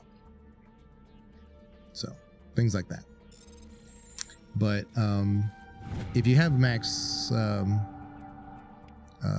war assets, you'll see the same ending that I did a recording of. And there's actually 4 endings. True story.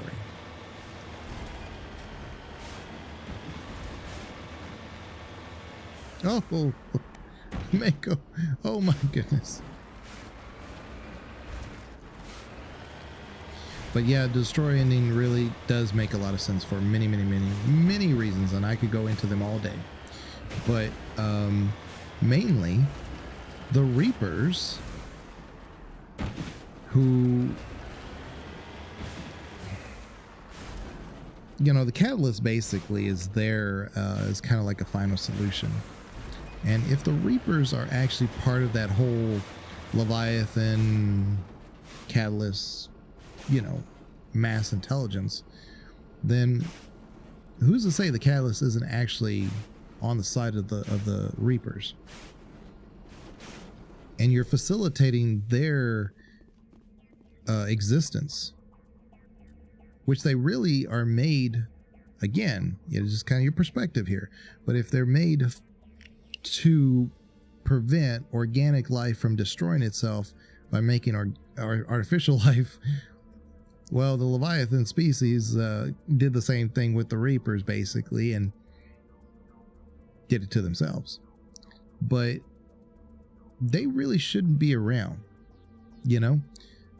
They were kind of created, and it kind of went away from them. So I would say they need to go. They probably need to go. And the Destroy ending is the only one that makes sense. Now, does that kill all the Geth? Kills EDI, for sure. But I don't think it kills all the Geth. I don't even think it comes close. Yeah, okay, I see. I didn't know about them possibly being trapped in the Normandy. Yeah. If you have like really low war assets, that's what'll happen. When the Geth in Mass Effect 2, you know how you go to the server and where is it? It's like way out on the outer edge of the galaxy. And what did they say? They said that's not the only one. They've made contingencies in the event that the creators or whoever tried to exterminate them. They have made it so that they can actually live beyond any of those one battle or one war affairs. They kind of like a little it's a contingency plan basically, but they could stay in stasis for who knows how long, because they're not really running on any power. They're just in hibernation basically, and so they keep their knowledge and consensus together in one place. That could be taken outside of the galaxy, which they're already at the edge of. And since it's heavily shielded for bombardment, for this or that, it's very possible that they survive. And I believe that I'm right, because if you look at that, the Mass Effect Will Continue trailer stuff, what do you see over and over? The Geth. What do you see in the just outlines? The Geth. And what have you seen in like the art for Mass Effect Will Continue, the poster art? It's an outline of a crater of a Geth. It looks exactly like a Geth, but it's a crater. So I think the Geth make a return, and I personally believe that dark energy has a lot to do with it, because it's kind of thrown out there a few times in Mass Effect 1 all the way through 3. But I think the Geth are around, and they do discover things like dark energy, which, when you're getting Tali with that sun that was dying fast because of possible dark energy, the Geth were inspecting that. So I think there's a lot of things that are out there that can be easily tied to make the story continue. Yeah, I wish I would have played these games when they originally came out in this world, and all the lore. Mass Effect is so fascinating. I love learning new things about it. I mean, I've been playing this game since day one.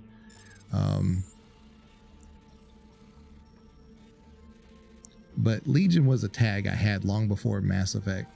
So, oh man, I'm not gonna make it. No, I'm gonna just have to do it again. Oh, you piece of crap. Okay, this one's gonna be a little bit easier. Little bit.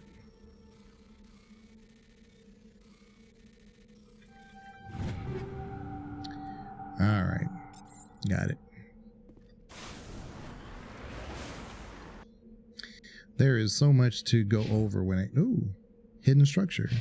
Wait a minute, no, we've been here. Never mind. We've been here. Have we been to the south? Well, I don't think we need to. We're done here. Can't wait to jump back into the trilogy for a second time. Yeah, and then you say that, and then you do it a third, then a fourth, then a fifth, Just the way it is. Yeah, I've done full Paragon, full Renegade, full Fem, mail ship. I mean, I've done the game at least 3 dozen times, at the very least. I don't even know how many times. Commander, something you need?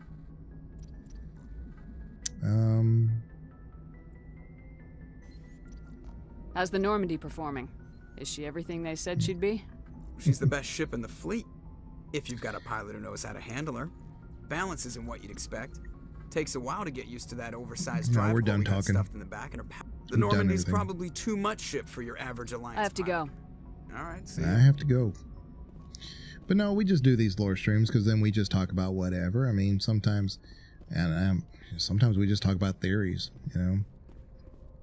So you're welcome anytime we're here. Just because we're not here to just finish the game, because it's just the only thing that's going to happen after we finish the game is fire it up again.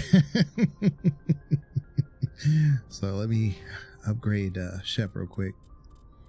Probably need to do Charm and get our basic armor on. Yeah. Cool. So by focusing on decryption and electronics and of course our charm and our engineer and Spectre training, mainly these things. We don't need people like Garrus to do any of these things. Now, they'll unlock certain powers that they'll have in combat, but I mean, honestly, that allows me to give him like armor and better assault rifle, techniques. So trust me, I mean, doing it like this, you don't like repeat your powers in combat. And at some point, once you start getting your levels at 16, 17, 18, 19, 20, you're so really OP at what you do that taking another squad member who does the same thing as you is kind of like, you kind of defeated the purpose there.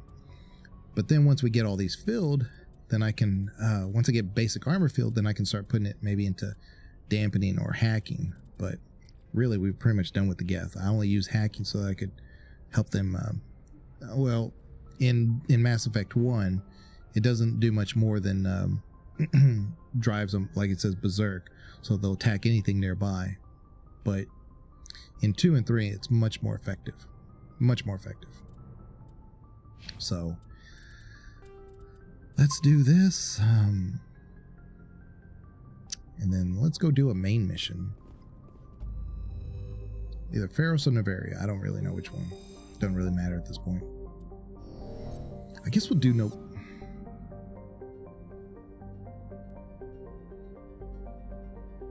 we want to do Noveria. Get it out of the way.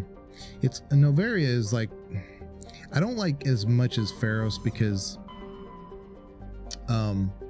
it's really more or less just that the computer you're fighting and occasional Geth. There's not a whole lot to that. I mean, it's some stuff going on, but Feros is, to me, a little bit more compact, and the missions make a little bit more sense. And even when you go out to the next area, some of the corporation that's out there, you can finish those quests and stuff. So it's all like together, right? Whereas Noveria, it's kind of like, I don't know. It's just too spread apart, and they have too many like side, like the hot labs and everything. It's just too spread apart. So we can get Noveria out of the way if y'all want to. Go do that. Because at this point, I mean, really, I don't have to do all these side missions. We can just get it done and move on. Of course, Noveria would be a good idea before we go to the main area to bring Liara. We'll bring Liara for that. Svarog.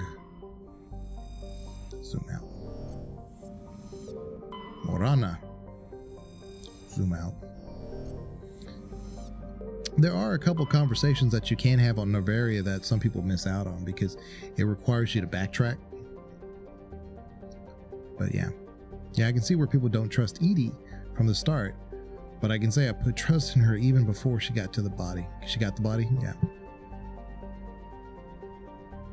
I would say the main reason I wouldn't trust EDI is because she is Cerberus. Cerberus is just, if you play Mass Effect 1, like if you start off in Mass Effect 2, you have no knowledge of this stuff.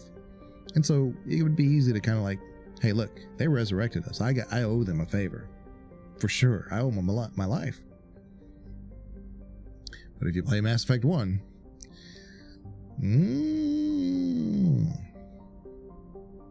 they're definitely doing some stuff. So yeah. Because EDI at any time, she could have put the Normandy crew in harm, yeah, if she wanted to, and she never did. She came through in the clutch, especially during that one part in the second one. Yeah, yeah, of course. I mean, but she is a program, right? So we're assuming she has full control over everything, but she may not.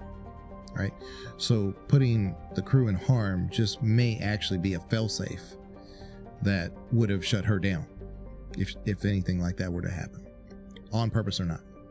So I mean, it's who knows. But yeah, if you play Mass Effect 1 and no Cerberus, if you play it a couple times, you kind of go into it with a fresh set of eyes, because Mass Effect 2, you'd be like, what is this? Yeah, I don't know. But yeah, the first time you do it, or even if you just play Mass Effect 2 without playing 1, which a lot of people do, and I don't fault them for that, because Mass Effect 1 is rough.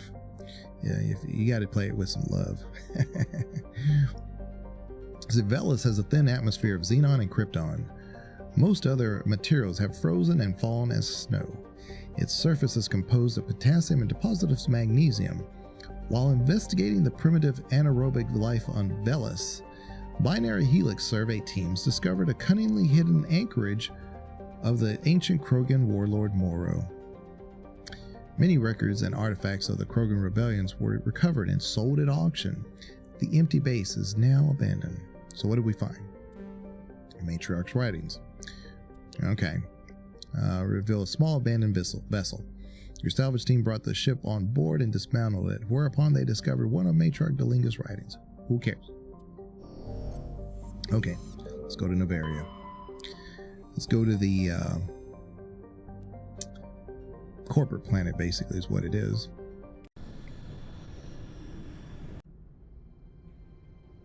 Approach control, this is the SSV Normandy, requesting a vector and a berth. Normandy, your arrival was not scheduled. Our defense grid is armed and tracking you. State your business. Citadel business. We got a Council Spectre aboard. Landing access granted, Normandy. Be advised, we will be confirming identification on arrival. If confirmation cannot be established, your vessel will be impounded. What a fun bunch. I think I'll take my next leave here. Yeah, I could possibly see like EDI making a return, because all they would have to do is rebuild her if that's the direction they want to go, in which that's very possible, not out of the question. Maybe. It's not the first time she came back, because in this Mass Effect 1, the Rogue VI is the model for EDI. The one we get to destroy.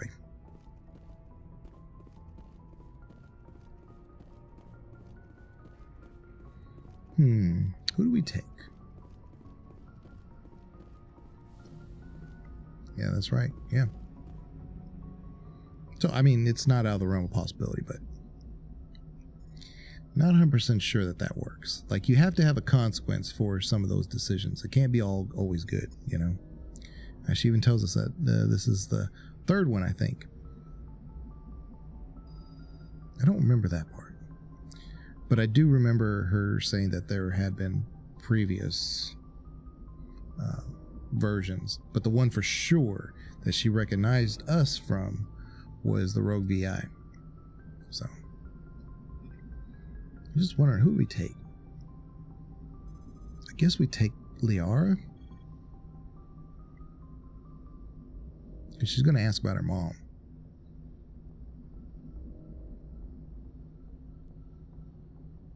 Let me think about it. Liara and...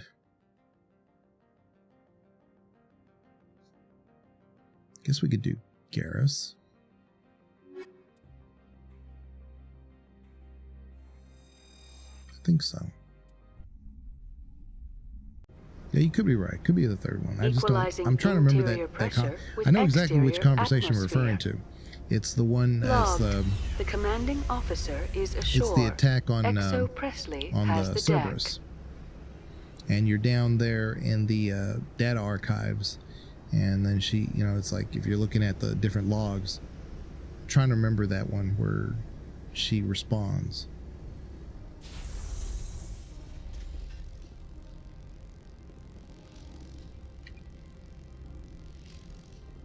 Okay. Try to remember. Yeah. I'm guessing Liara would be pretty integral in Shepard's return. I mean, she's young for right now. So if this is like 400 years, 500 years in the future, she's equivalent to what? 45? Our years? You could even see Rex still.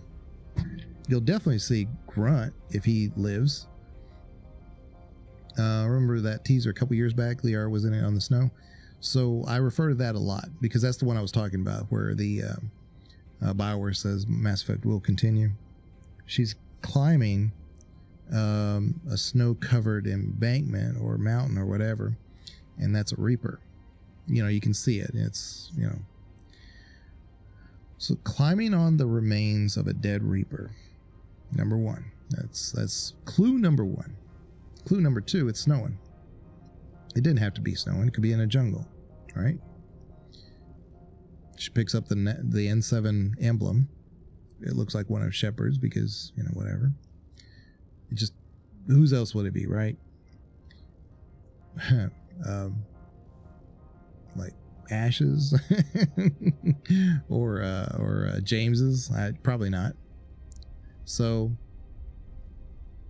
who, besides of course some of the, like maybe the Elusive Man, maybe would have the know-how, the resources, and the ability to help the Andromeda Project get to Andromeda? And that's, again, the Elusive Man, potentially other unknown sources. Government, obviously the government's got all together. You know, you had the Solarian Arc, you had the, which we never saw, but also Liara. Liara is the information broker, and so, or the shadow broker, and she's possibly the most powerful person in the galaxy. So if she has the technical know-how that probably was taken from the Elusive Man and whatnot when they recovered Shepard, and the ability to combine certain resources and technology to do cryo-sleeping, which is what Andromeda used to get to Andromeda. In fact, Ryder's, the daddy Ryder, his wife was sick, and he didn't want her taken out of hibernation until they had the technology to heal her, fix her. You see where I'm going with this? You could actually have Shepard, who is badly injured, but wakes up, takes that breath in the destruction ending. Already, Liara already has a way forward. She's already been doing this stuff before Mass Effect 3 was over. She's been helping with the Andromeda Project. And so her climbing a snow embankment, symbolic on the technology of a dead Reaper, picking up a N7 emblem. I've been saying this since like the thing came out. I'm like, because I always believe like the control ending, or not the control, the destruction ending was the ending for many reasons, and that only helped validate it for me. I'm like, yeah, maybe I could be wrong, completely 100% wrong, but the pieces are fitting, and I think that there's a way forward storytelling wise. That's far enough. Okay, can I help you? Something wrong, officer? You better hope there isn't. This is an unscheduled arrival. I need your credentials. You first. We're the law here. Show some respect. I'm Captain Maiko Matsuo, Ilanis Risk Control Services. I'm a Spectre. My name is Shepard. Load of horse crap, ma'am. We will need to confirm that. Also, I must advise you that firearms are not permitted on Noveria. Sergeant Sterling, secure their weapons. This is good with Rex, because he gets Citadel all... authority supersedes yours. Nobody takes my weapon. Charge and lock! We're authorized to use lethal force. You have to the count of 3 to surrender your weapons. 1, 2, 3... Captain Matsuo, stand down!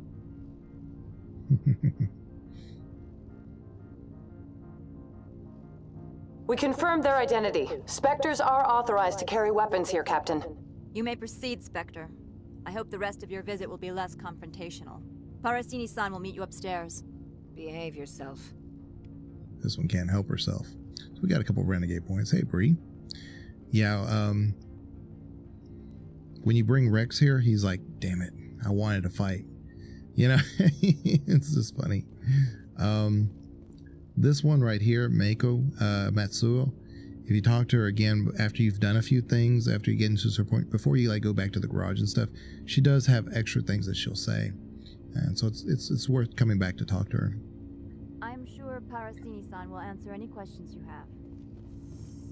Parasini-san.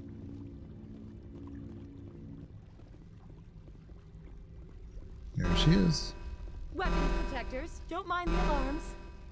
I am Gianna Parasini, assistant to Administrator Analeas. We apologize for the incident in the docking bay. Oh, thanks for getting us through. I appreciate your help. You're welcome. You understand our security chief was only doing her job. One of my duties is orientation of new arrivals. Rex is Do the you goat. have any questions? Yeah, I mean, there's no reason to hate. I mean, there's like, I mean, who? In truth, if you've played Mass Effect 1 and not start, because the old Mass Effect 2, if you did not play 1 and you went with a default story, Rex is dead. So there is a group of people who originally played it that, you know, they started with 2 and they just didn't even really know about Rex. And it's not until like you play through it and you like the story and you're like, oh, well, let's find out what's in 1. Who's this Rex guy, right? So. Pretty heavy security for such a small port. The executive board does everything in its power to protect the privacy of our client corporations. I can't have my investigation hampered. Tread lightly. Later on, they added like ability to alter the story. You'd need a sorry lawyer to see the case through. Yeah. But initially that that wasn't there. Like they have a DLC that's not really a DLC. It's more of like a that comic beginning, so you can watch the intro of what happened, this and that, and you can alter it. I mean, they kind of, I don't want to say they got that information from Dragon Age, but you do the same thing in the Dragon Age Keep. In the Dragon Age Keep, you can kind of alter that story however you want before you get to the next game and to the like Inquisition. You can kind of like see how you got to that point because it kind of keeps that log for you. You can watch it all together as a story.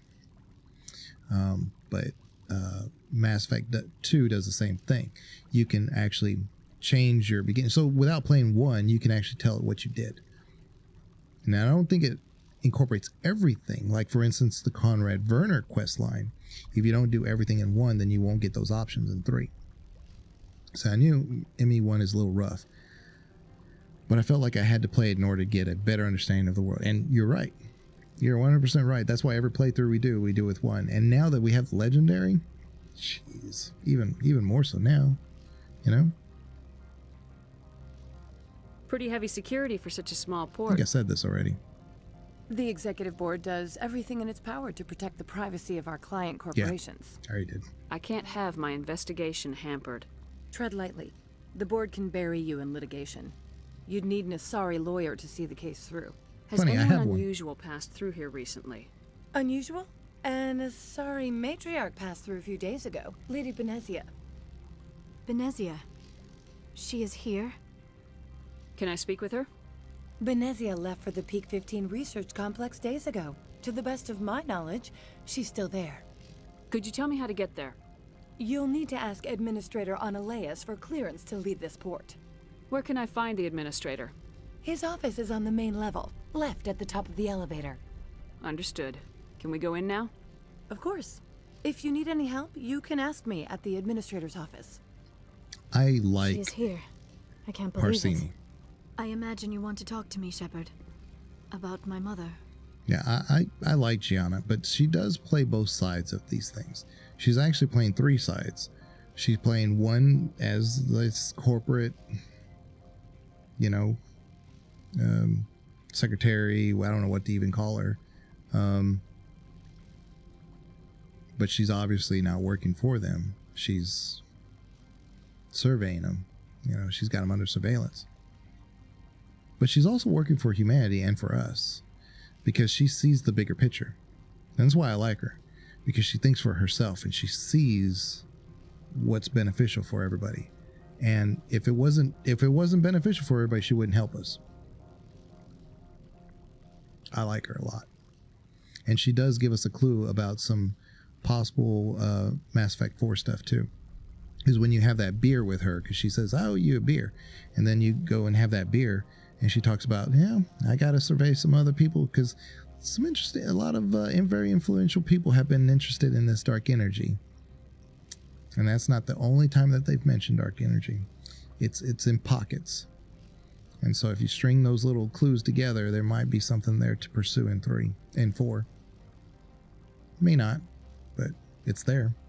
Because they never answer those questions. They just leave them out there. No, we don't. I trust you, Liara. You may not be military, but you're a part of my crew. Thank you, Shepard. That means a great deal to me. Okay. But see, now we don't need Liara again until we go to the... Jeez. I wanted to take Rex and Garrus, but I guess we'll take Rex and Liara when we go across to the thing. Welcome to Port Hanshan, the galaxy's most respected site for independent scientific research and development. For your own safety and to protect the privacy Interesting of about others, the dark energy stuff. you They are choose to go in required that to direction. obey Yeah. any directions given by our Because security personnel. AI If you have and questions or concerns, tech our friendly administrative staff is are always available. inhibited Thank you, from and enjoy your stay. being able to use biotics. They don't have that ability. Legion doesn't have that ability at all.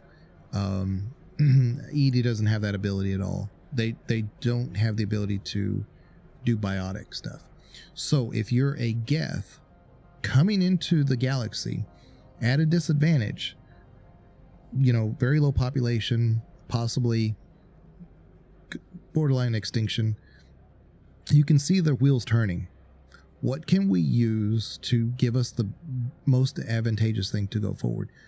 Perhaps when the Reaper code integrated with them, that they understood, oh, this is what the Reapers used to live so long with it and being so powerful was dark energy. So let's go harvest it. And now they have the Reaper code embedded in them, and they're able to take that next technological step and use dark energy almost like it's a biotic, because they are missing that element. And even the Leviathans are known to want to be around Ezo, because that's where you find them on the what's the name of the planet? It starts with a D. I forget. But anyway, you look for like element 0 as one of those ways to filter out to find out where they are. Yeah. Just whatever direction they decide to go in Mass Effect 4. Hopefully it's entertaining and interesting. Like I said, at the end of the day, yeah, we can't really know anything and everything, and it's fun to kind of speculate. But that's why I do it in this format and not like a, because I see a ton of, clickbait stuff for, this is what we know, everything we know about Mass Effect 4. I mean, really, do we know anything? Maybe they won't do it at all. We don't know. But that's why I like this format to kind of go over, because we can err. We can make a lot of errors. We can speculate a ton. The managers warned us about you. I bet they did. This Anhar I want to talk to real quick. Well, number one, I want his license, but number two, I want to go ahead and do that little mission he's got for me. Yeah, not everyone's going to know exactly what's going to happen before the game comes out. And I've said this before, that even if the game came out next month and we played it 100% all the way through, we're going to learn things about the game and the lore years to come after. Because exactly what happened with this game. We're still learning stuff. I think we're learning stuff because there's a lot of things that have been put in a certain perspective that if you just change the perspective a little bit, just a little bit, you might have a totally different opinion of, like, Asari, for instance. Like, I don't carry the same opinion about Asari as that most people do, because I don't think the Asari are bad. I do think that they are very peaceful and a highly intelligent, very cultural, mostly cultural civilization, but they are biologically programmed to want you to desire them. And that leads to a whole different pathway of perspective of how you would see them. right? Because they're meaning no harm in what they're doing, but it is a form of manipulation. And how is that any different than what the Reapers do? Fundamentally, yeah, they let you live, but they are manipulating. And you know, the Reapers didn't get rid of all life at that point. What they did is they, like for instance, the Protheans, they altered them into the Collectors. You know, the Asari reprogrammed us to want to see it their way. This one offers greetings.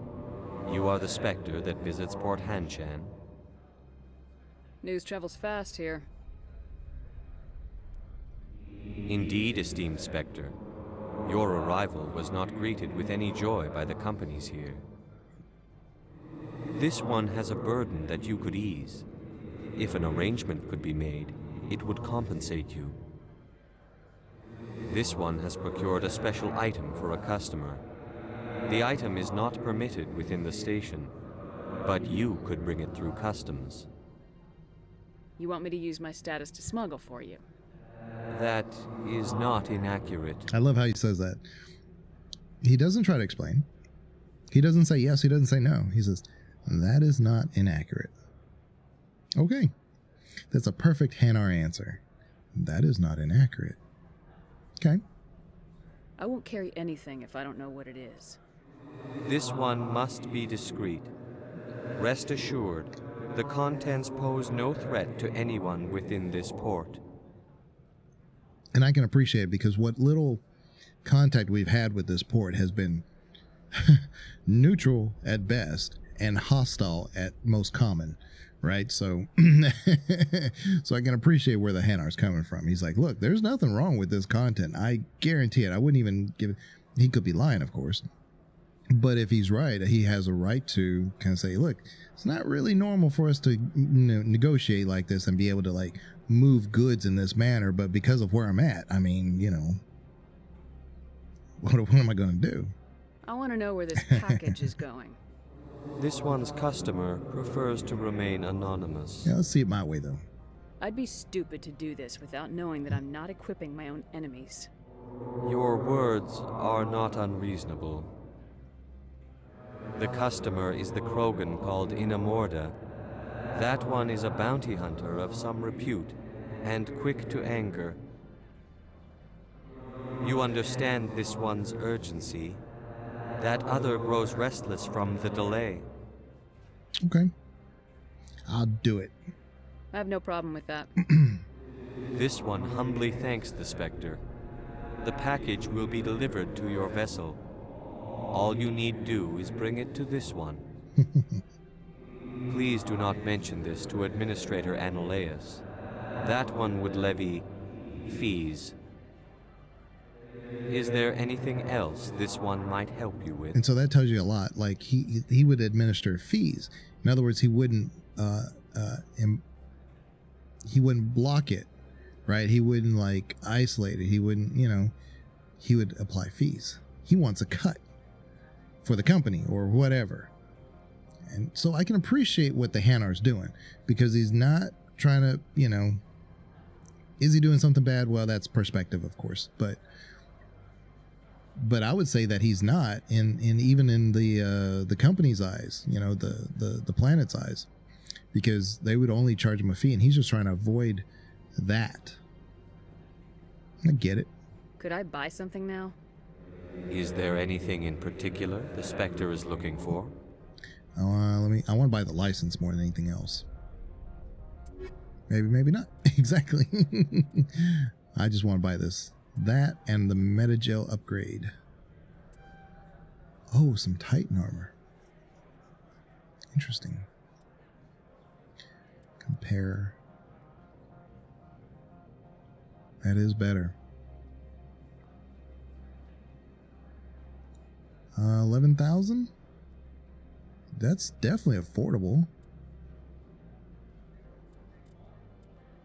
This one's a Titan 6. Ah, that makes more sense. Okay. Let's get that one. Let's buy it.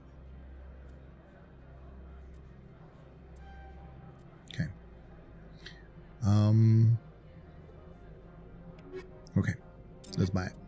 Let's see what we got. See, better.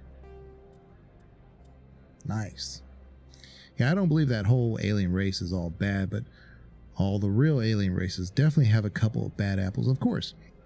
I mean, but you look at the Asari, not the Asari, the Batarians. We've been waging war with the Batarians since the beginning. Not as long as the Turians, of course, but almost just as long. Yeah, every experience that you can imagine, the Batarians is not good. You know, in this universe, the Batarians are basically pirates to the humans. They constantly enslave humans and other creatures too. But they're fighting over the Attican Traverse, which is neighboring to where the humans are. And because the humans are actually working with the council races, you could see like where the Batarians are like, hey, look, you can't just always take their side. And if they were to go to war, unfortunately, the council races would probably just say, look, that's between you guys. So they would abandon us pretty quick. But if push came to shove and they had to select a side, it probably would be humans. So the Batarians know that they kind of have to put up a fight, that at the end of the day, that they may be the ones who have to be the aggressors. And they are. So humans and Batarians just fight. So when we talk about like, yeah, there's always a few bad apples, it really seems like most Batarians, like the majority, just want to eradicate humans. Not all, like I said, not all. It's actually quite the opposite. I would say like most Batarians are probably pretty hostile to humans. It's just the occasional one that's not. It's the other way around. But Good day, Commander. I trust you are behaving yourself, not mixing yourself up in any questionable activities? I don't generally get involved in that sort of thing. No, of course. I thought you'd be too intelligent for such a thing. If you were, I would have to recite some tedious speech, then ask you to leave. Just so we understand each other. Why are you still here? Are you guarding my ship? All of the companies have secrets. Some of them deal in things that are not quite legal.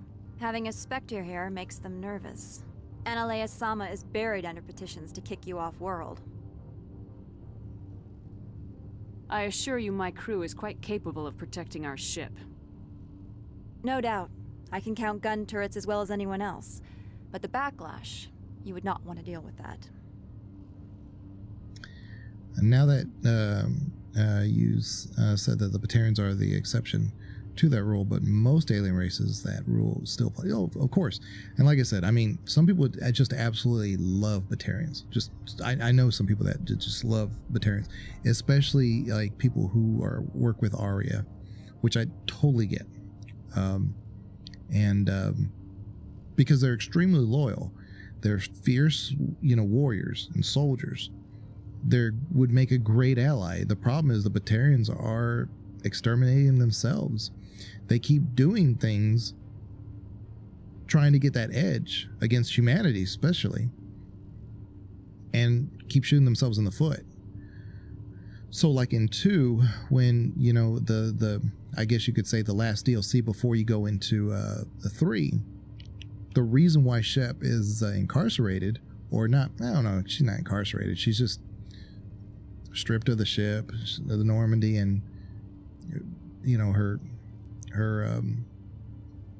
position has been removed, is because of the actions that happened to those Batarians in destroying that relay.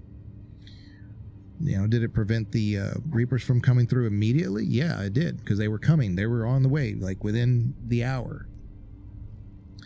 But that saved a lot of lives. But unfortunately, it killed a lot of Batarians, an entire planet. So Shep had to be, dealt with. So, but the Batarians did it kind of to themselves, because they found a derelict Reaper and they basically, mess with it. And instead of reporting it to the Citadel, they kept it under their under their own scientist supervision, and all of that happened afterwards. But yeah, so I am going to do a personal query, personal questions, and then security, and then I got to take another reverse hydrate. So tell me about yourself. You first. I'm just a security guard. I heard that there were no human specters. How did you get that job? My crew and I were involved in Saren's raid on Eden Prime. You disabled the nuke. That makes sense. Special Tactics likes people who can think on their feet. I served in the Marines for a decade, mustered out, and went private sector. I was under fire a few times, so I ended up leading this detail. There are guards everywhere. Are there that many problems here? I'm sure Parasini-san gave you the ultra-special blah-blah about business here. Everyone wants to be protected from everyone else, but everyone also thinks they have a special right to kick over everyone else. So you have to keep them from getting too eager.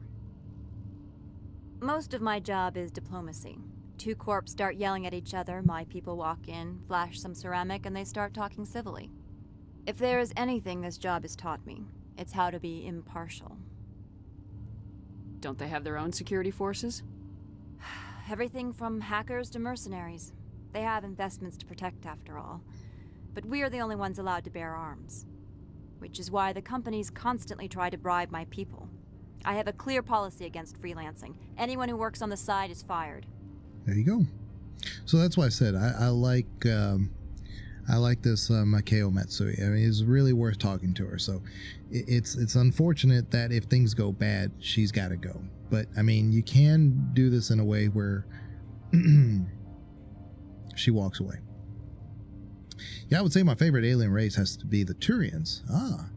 They look so cool, and to me, all of them. Yeah, no, the Turians were really well designed. Think about it. I mean, think about when the IP first came out, like Mass Effect, right?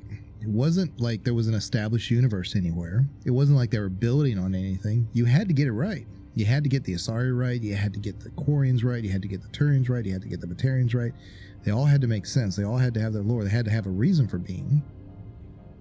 And it's all that thought that went into it that I really appreciate. Because again, you know, it's one thing just to make an alien look like an alien, but things like the Hanar that are so different exist out there. They do exist, but obviously they're not squad mates or whatever. And would it be kind of hilarious? Yeah, but it'd be more of a joke than anything else, even if it wasn't intended. But like Blasto, you know, we got Blasto on our crew. Great, wonderful. One shot and he's gone. But yeah. I'll be moving on. Very good, Commander. Please stay out of trouble. But yeah, when the first IP first came out, just to be bold enough to say that these are the races we're going to work with. We think this is going to be a good design. You know, the Asari or whatever. I think they did a good job with that. A little underrated. Hard to say that for a real popular game, but I don't mean that in a like they should get more. I just think that particular aspect should get a little bit more run. The quality of races that they made and made it integrated to the story that had not existed before is a testament to a great storytelling and also great design. Yeah. So let me go do that real quick, and I will be right back. Let me put it on the BRB, and then we probably won't stream for too much longer. I mean, we've been going about 4 hours, 4.5 hours. Normally these streams are about 3.5, but I feel really good today. So, I mean, I go much longer if you guys want me to. I come on every Friday nights now and do these YouTube streams. You can catch me also on Twitch. We do more casual streams. Right now we're doing KOTOR 2. KOTOR 2, and then when we get done with that, we'll probably go back. We'll probably do Red Dead. I say go back. I did one stream in Red Dead, so we'll go finish Red Dead when we finish KOTOR. KOTOR 2, I should say. All right, let me be right back. Hold on.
So, may not be able to hear me too good, but we'll do the rest of the stream in the helmet. It's been a while since I did this, so hopefully y'all can hear me okay, but let's give it a shot. So let's go. We got that. First aid. Garrus. There we go.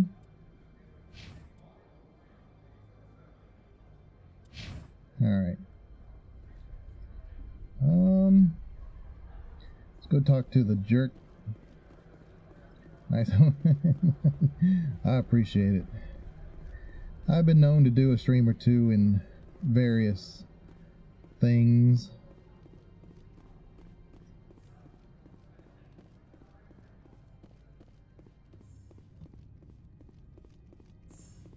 How can I help you? How large are the facilities here? We have 17 research complexes built into the mountains. Each is a self-sufficient facility housing a staff of hundreds. Tell me about the companies that work on Noveria.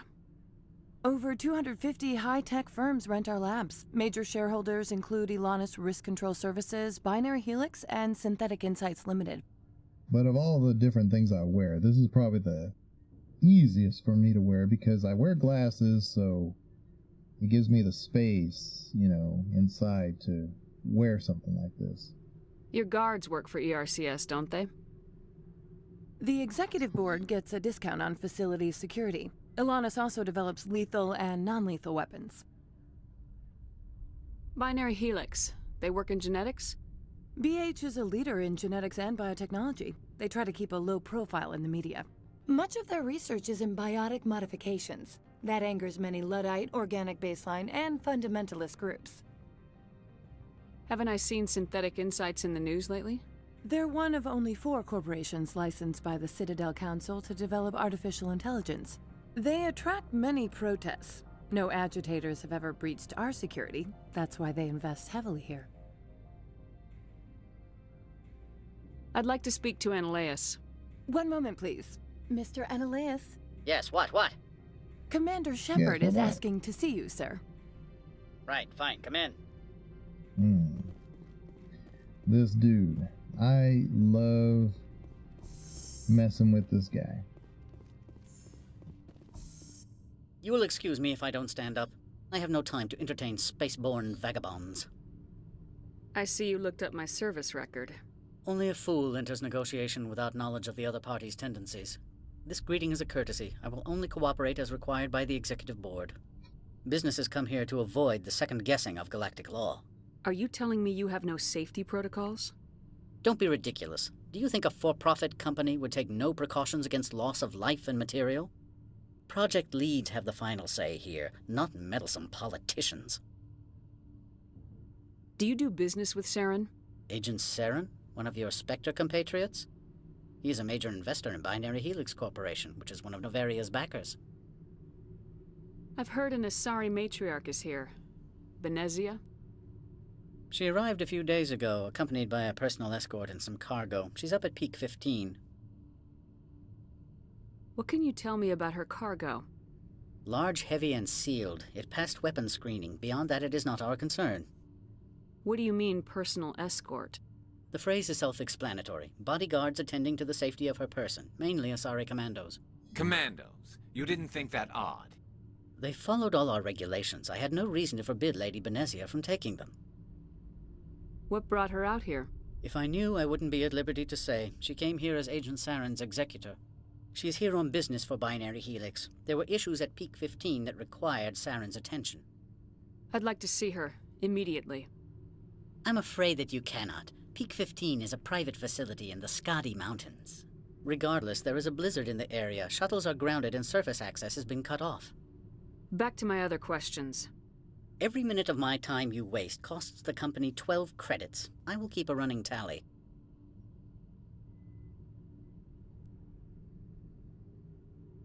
I have no more questions at this time. Good. I received a dozen urgent messages while you dithered about. I would love to see them attempt a streaming series of Mass Effect. Yeah. It would be better that way. They could get more done that way. Yeah, and that's the difference between that and a movie is the building of story. What I've Mr. always Analeus said... isn't the only one with a past to leave Hanshan. So what I've always said about movies is that the problem with taking on a big whatever is not to try to do it all at one movie. Take, like, The Mandalorian, for instance. They took a small character and expanded that out, and they just gave him different things to do, you know, in different episodes. But they built on the story of somebody who didn't have a story before. So, if they do a movie of Mass Effect, you don't have to do, like, the entire Mass Effect story. Do, like, the origin story of Garrus. You know? Where he has his problems with C-Sec and he's talking to his dad and this and that, and he takes on, like, several things for C-Sec and single-handedly does stuff, and ultimately he says, I can't do this anymore because y'all just are, you know, don't do enough. And as he walks out, that's when Shep is, you know, rolling up at the elevator, and he's talking to, I forget what's his name, at the embassy. And that's where the curtain closes. You see, so you've started a great movie with one character and one topic instead of, like, trying to do everything. If they did a series of movies like that and then fully try to come together, I think that would work. You've never worked in the corporate world, have you, Commander? You can't bludgeon through bureaucracy. All right, what would you do? Talk to Lorik Keen. You should be able to find him at the hotel bar. Can't say more. Not within earshot of Mr. Analeus. You said I should talk to Lorik Keen? Mr. Analeus isn't the only one with a past to leave Should tell Hollywood Hanshan. Keen spends his days at the hotel since his office was closed. How large are the facilities here? We have 17 research complexes built into the mountains. Each is a self-sufficient facility housing a staff of hundreds. Tell me about the companies that work on I already Noveria. have this. Over 250 high-tech firms rent our labs. Major shareholders include Elanus Risk Control Services, Binary Helix, and Synthetic Insights Limited. All right. I've taken up enough of your time. Not at all, Spectre. This is my job, after all. I forgot about the Hanar. The whole reason why I went back and to come back was for the Hanar. There we go.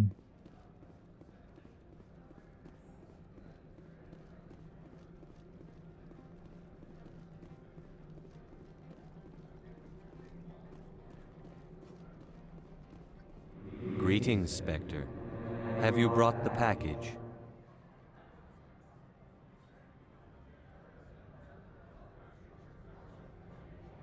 Here you are. The Spectre has done a great service for this one. From the deepness of light, it thanks you. This one promised compensation for services rendered. It humbly suggests that a sum of 250 credits would be most appropriate. Would you have had any chance of getting this past customs without me? You can be a bit more generous. The other's words possess the discomforting ring of truth. This one could raise the sum to 500 credits. That is half this one's profit taken by the other. It can offer no more. That's thoughtful of you. This one is glad to have come to an agreement. Okay, let's buy something. Show me what you're I selling. just want to look real quick. Of course. Let's do upgrades. Okay, never mind. What can we sell? Should have a lot of things down here that we can just sell real quick. That one. That.